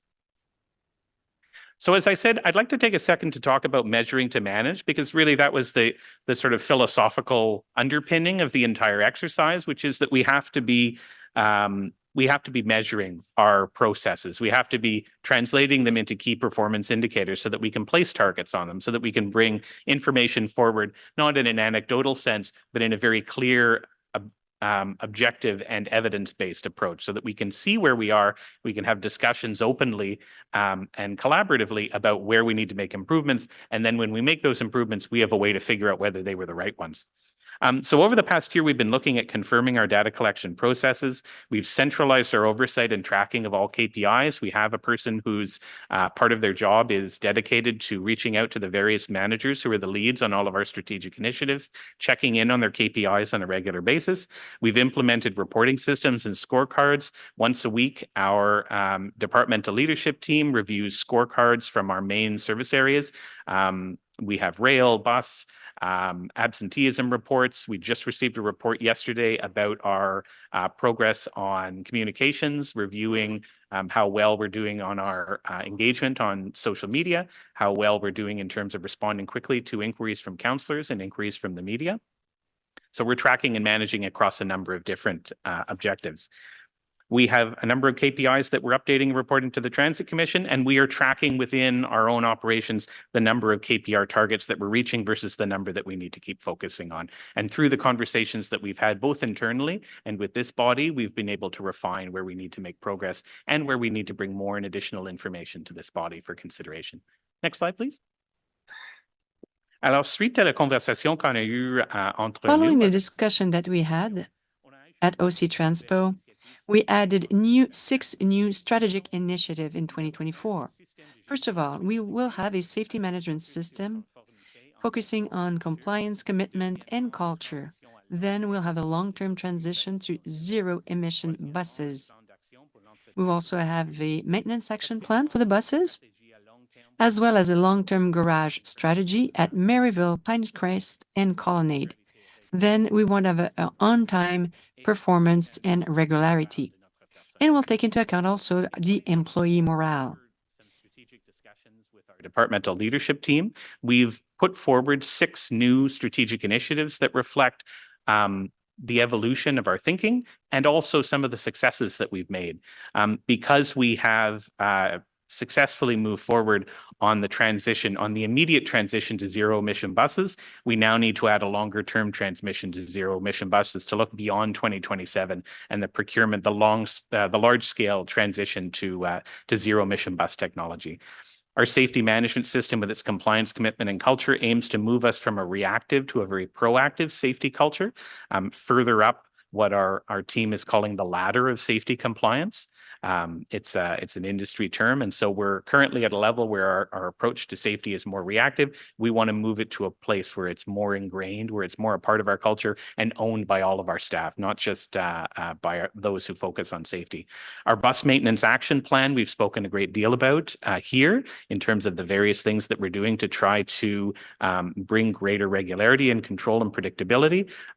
What we would like to do with that in the future is move it even further to the point where we're able to make very accurate predictions about the resourcing needs that will require on specific days longer into the future so that we can plan better and understand where we want to be, prioritize our efforts better.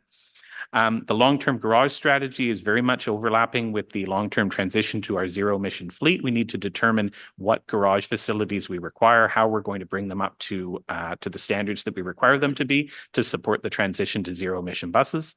On-time performance and regularity follows on our commitment to improving our service delivery. Once we achieve 99.5%, then the next challenge comes to making sure that all of those buses that we've successfully delivered into service are arriving exactly where they need to be at exactly the time that our customers anticipate. And then finally, employee morale. We've, like all of the city departments, reviewed very closely the results of the 2023 corporate employee survey, and we've had regular meetings with our union partners. Both of these have underscored a need to look very closely at employee morale, to look at the wellness of our people, which is a big corporate priority as well. So we're making sure that that's well resourced and that we're taking a very close look at it, not only centrally as a department, but individually in all of our service areas. So these are the 6 that we'd like to bring forward that represent kind of the evolution of our thinking, and they will be in addition to the ones that were added last year. We are looking at seeing which ones we've completed to the point where they don't need to be reported on going forward. For example, the bus route review has now transitioned into the network realignment, and we're now talking about it in terms of new ways to bus. So that starts to become reported not as an individual project, but as a way of achieving our on-time performance and regularity that we'd like to bring forward. Next slide, please. So we'll move into the scorecard. So I hope you've had an opportunity to review it. So the scorecard that we provided as an attachment to the report that's on today's agenda represents a survey of high-level KPIs. It's not every single KPI that we're tracking, but it does represent one for almost all of the strategic initiatives that are listed. There were a few that weren't in a place where, because they have longer-term objectives, because it's a 5-year plan, we have some initiatives that hadn't necessarily moved to where they needed to be in order to be able to report on them, but we will bring those forward in future years. So I'll just review, if we can go to the next slide. We have a few that I consider in my head to be a bit of our bragging slides. So these are areas where we're doing particularly well that we'd like to highlight. Time to fill bus operator vacancies. Previously, it took weeks. We've gotten that down to 6 weeks, thanks to the integrated team that we have that's taking a look at centralized recruitment strategies. That work is ongoing. Our staff retention rate is at 89.6. We'd like it to be 90% or higher, of course, but we're aiming to try to improve that by Q4 of 2026. Credit card fare payments, that was a commitment that we had made to deliver. It has been delivered, and that initiative is now complete. Call center average wait times. Our target had initially been 15 minutes, and we are now sitting at an average of 3.3 minutes in 2023, which is excellent, but that means that we now need to revise our target so that it can be more accurately reflecting where we are and where we want to go. Presentations to Transit Commission and the Light Rail Subcommittee. We had 38 last year. We don't have a target for that because, of course, it depends on the items that need to be brought forward and the state of our operations, but we're tracking that ongoing as part of our commitment to building strong relationships with Council. Our ZEB charger reliability rate, we received a report on that in March, and our results were at 99% for the chargers that we had installed as part of the pilot. For the overall transition, we're aiming at 95%. So we want to make sure that as we add more and more chargers and pantographs and infrastructure to the system, that we're able to maintain those high levels of charger reliability. So we'll revise the we'll revise the target as needed once we have that infrastructure in place. So we'll be watching that very closely. And the KPIs that are reported to Transit Commission at each meeting are 17. We have so many that we are starting to talk internally whether we need to roll some of them together, whether it's useful for us to review each one of them in the level of detail that we are, whether that makes best use of the Commission's time. Of course, we wouldn't pull them off, but we may look at reporting them to you and then reviewing only the most relevant ones at the meetings. But those are discussions that are still ongoing. Next slide, please. So these are areas where we are not meeting targets. And so these are areas of focus where we need to put additional effort in. A lot of these will not come as a surprise to this group because these are the things that we talk about at these meetings. So preventable vehicle collisions and the customer injury rate. We receive monthly reports from our chief safety officer on those. Our 2023 results were at 1.1. We would like them to be 1. So we're very close to our target. We would ideally like these to be 0. We want no preventable collisions and no injuries of our customers. But of course, we need to be reasonable. Bus service delivery, we've talked quite a bit about that. In 2023, we achieved 97.8%. We would like it to be 99.5%, and we have a very solid plan to get us there. We're starting to see improvements in 2024. O-Train Line 1 service delivery, again, we want it to be at 99.5%. We have plans to increase service regularity, and I think already in 2024, we're seeing significant improvement from where we were in 2023. Buses unavailable to meet service. So this is the industry standard way of tracking that. Last year, we were at 26% of our buses on average were unavailable for service. We want that to be much lower. We would ideally like to have all of our buses available for service if possible, but 17.5% is the target that we have set for ourselves. Paratranspo on-time performance, it's at 92.9%. We would like it to be at 95%. And on-time performance for bus routes operating every 16 minutes or less frequently. Last year, it was 74.5%. We would like it to be at 85%. And so for most of these, the target goal is as quickly as possible. We're making efforts and we don't want to set ourselves targets too far out in the future. We want that to be achieved now because that's what our customers expect from us. Next slide, please. And that takes us to the end of the review of the significant KPIs that we wanted to bring to your attention. And I and my colleagues are here to answer any questions you may have. Okay, thank you very much for the report and the presentation.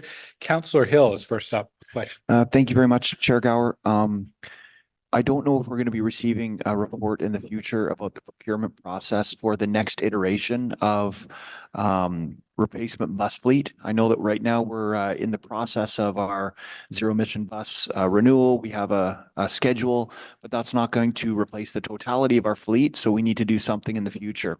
Are we going to receive a separate report on that in the near future, or are there elements that are governing those decisions in terms of what types of buses, what types of fleet we're looking at that we know right now, or when are we going to have that information? Thank you, Chair, for the question. Definitely, we will come back here, and this is one of the things that we want to see. That's why we have a group who's working on what we should do with the Colonnade, Maryville, Pinecrest garages, and the planning department is working now on what kind of high capacity buses we should have, and we will come back pretty soon this year for sure to propose something to move forward, because if we want to continue with the e-buses, which is my recommendation for sure, so we will need to action now. So we'll come back for sure. No, thank you very much, Chair. And just I recognize that you mentioned maybe 1 or 2 commissions ago, the importance of diversification of the fleet. I know that you had looked at multiple different service providers for the electric buses. And I just want to get an understanding. I appreciate that your preference right now is looking at another electric bus type model. But is there a consideration, or have we boxed out the option space for other types of lower emission technologies such as renewable natural gas or hybrids or things like that? Thank you, Chair, for the question. A very, very, very short discussion that I had with my team, it's to consider maybe the hydrogen one, but we have to come back again because the technology is not seriously ready. And we have to follow the technology as well to make sure that if we want to go somewhere, we can go to avoid what exactly we are having now. It's we have aging buses because the e-buses program or for a lot of reasons that I have already shared here, we are late on that. So we have to make sure that we take the right decision. But I have the ambition to look at the hydrogen one as well. Thank you very much. Councillor Lowe. Thanks very much, Chair. This first question may seem out of order, but it will tie back into the content. The delay that you had mentioned for the e-buses, is that on us or is that on New Flyer? Would you like to take it, Richard? I have explained it many times. So from the Infrastructure Canada, the etc. Yeah, thank you for the question. Maybe just in summary, there are two components. There is the funding that the City of Ottawa was expecting throughout 2023, but was only really confirmed in the last quarter of 2023. So we had the INFC grant and we had the CIB loan. So both those tranches of money were, as far as the city was concerned, were behind schedule. The other component is the procurement model for the fleet. The decision was made quite some time ago that we would utilize the Metrolinx procurement program, and so there were delays that occurred in the final decisions that were made by Metrolinx about the two buses that were finally selected. And so we were in a waiting game, unfortunately, and that was very much out of our control. Okay, I understand. And this is where it comes back into order. So my concern for this is that one of your pillars in your 5-year roadmap is our assets, right? And we have some 400 buses that are going to come up to either a requirement for midlife or is past retirement very soon. And, I think there was a chart presented to us, I want to say last commission, that showed like a timeline of replacements and everything. If the e-bus program, excuse me, if the e-bus program hits other roadblocks like this, or sorry, not roadblocks, if the e-bus program continues to be slowed down by things that are, these things seem like they're out of our control, I will reiterate something that we said last month, that some form of backup needs to be thought about, right? And whether it's RNG, whether it's hybrids, I know you're interested in hydrogen, but something that's, I view RNG and hybrids as more tangible, right? And if you look at the timeline of one of the TTC's most recent procurements for articulated buses, that was a timeline of 1 year. They recently had some brand new buses enter service that were ordered and delivered in 2023. So that is that's certainly a concern for me on the asset pillar of your five pillars. And I would like to just kind of leave that there. And of course, something that I've brought up in the past, like the reason why I think we're in our predicament is that we bought orders of buses that were so large that everything sort of comes up at once, right? Like our entire fleet of Arctic minus 50 or so vehicles, they're all going to be about 15 years old, 13, 15 years old soon.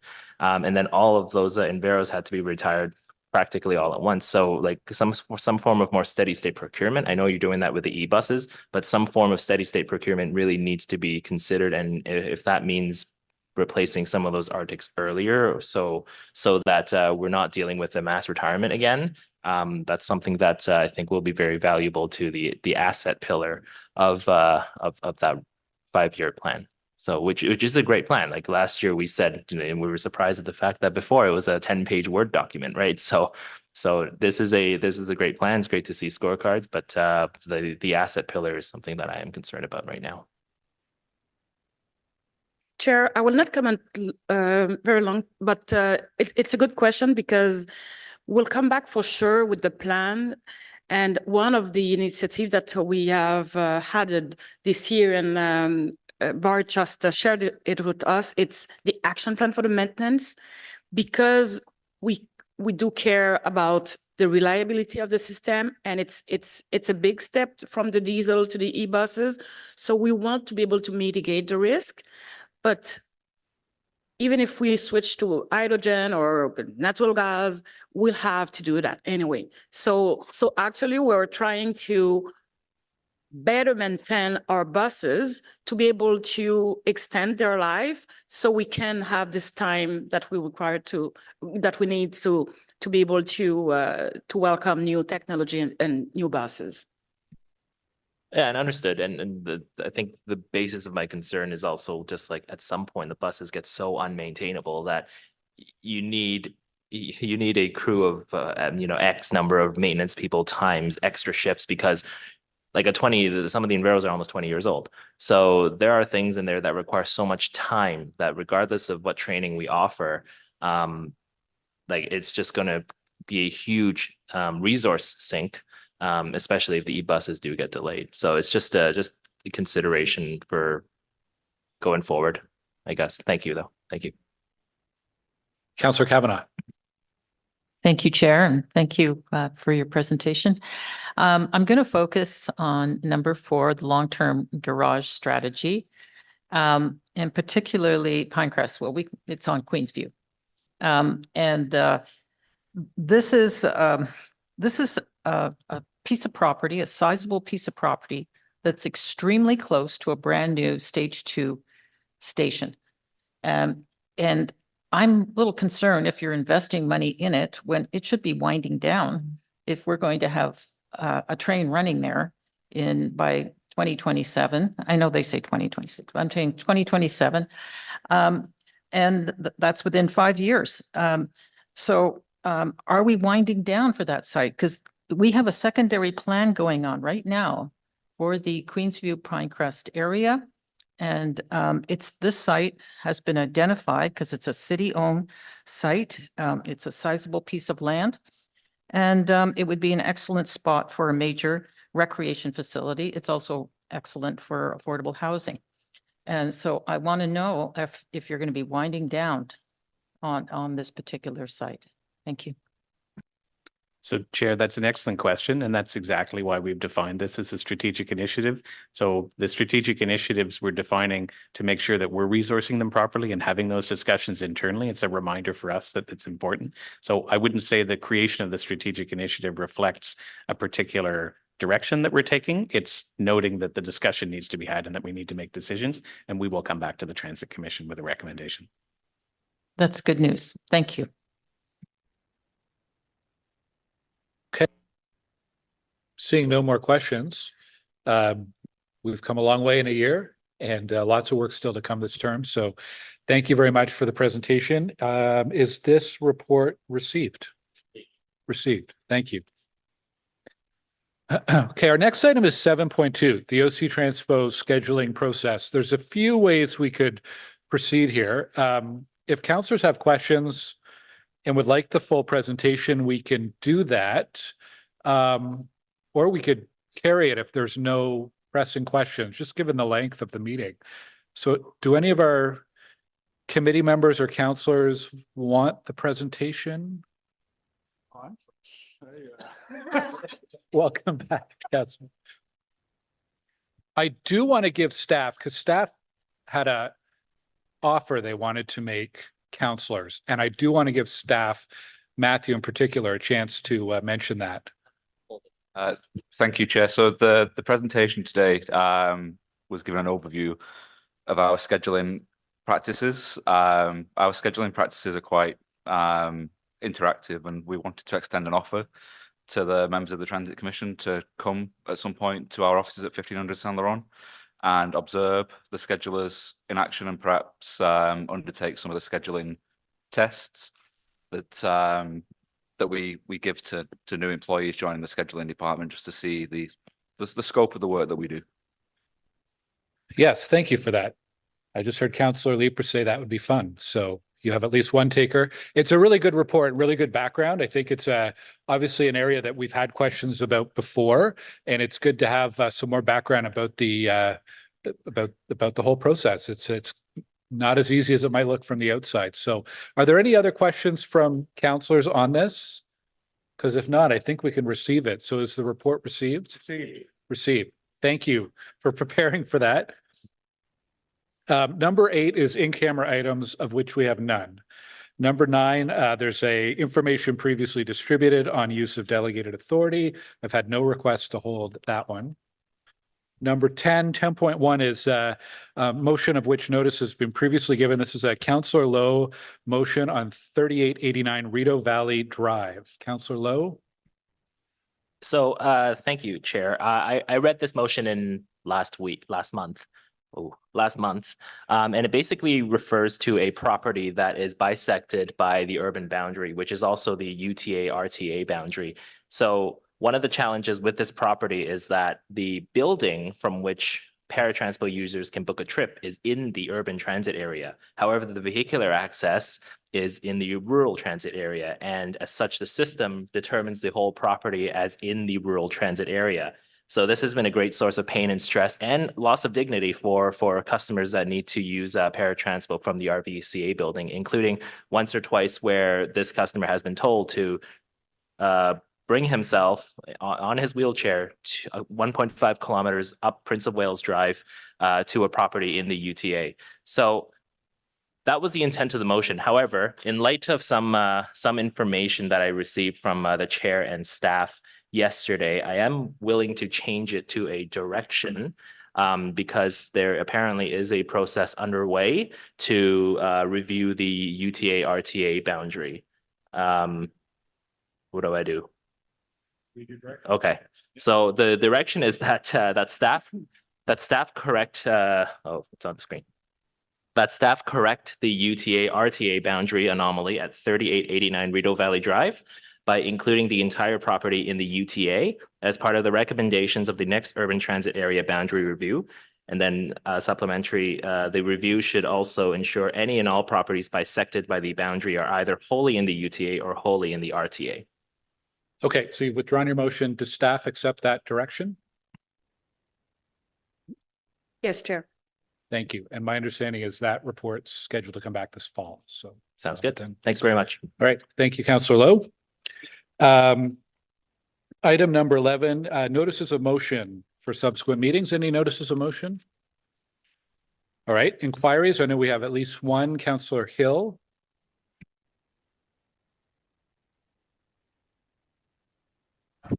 Thank you very much, Mr. Chair. The inquiry reads as follows. Following comments made at the October 12th, 2023 transit meeting about the track infrastructure in or around Lees and Herdman Station and the potential for excessive lateral pressure on the wheel assembly system resulting from the track cant angle in the turns at Lees Station Curve, Herdman West Curve, Herdman East Curve immediately leaving the station, and Herdman East Curve 100 meters further east. What are the current cant angles at the above curves? What safety regulations was the consortium obligated to meet when planning and constructing the above infrastructure? Do the above cant angles meet those regulations? Does the current cant of the above curves differ from the original design for the project, if at all? How do the above cant angles compare to industry best practice for LRT systems at the designated speeds in North America and more broadly, Calgary, Edmonton, and Toronto specifically? And to what degree are the current problems with the wheel bearing assembly and axle systems caused by or worsened as a result of excessive lateral force due to the cant angle design and construction at the above locations? Thank you, Councillor Hill. So staff will come back to us at a later date with a response. Yeah, Chair, if you don't mind, I would like maybe Richard to comment on that, and for sure we'll come back. Okay. Yes, so staff has received the inquiry, and we've had some clarifications between myself and Councillor Hill, and so we will be coming back with a full response. We're expecting more information from the maintainer very shortly. We also expect that the consolidated report that will be provided by RTG will also provide some information that will be pertinent to this particular inquiry. Okay, thank you. Are there any other inquiries? Okay, we have no other business today. Then we're adjourned and our next meeting is May 9th, 2024. Thanks, everyone. Thank you to staff. May 31st. May 31st? Yes. Thank you, Renee. Yes, it's not May 9th, it's May 31st for the joint meeting. So a bit of a break. Merci.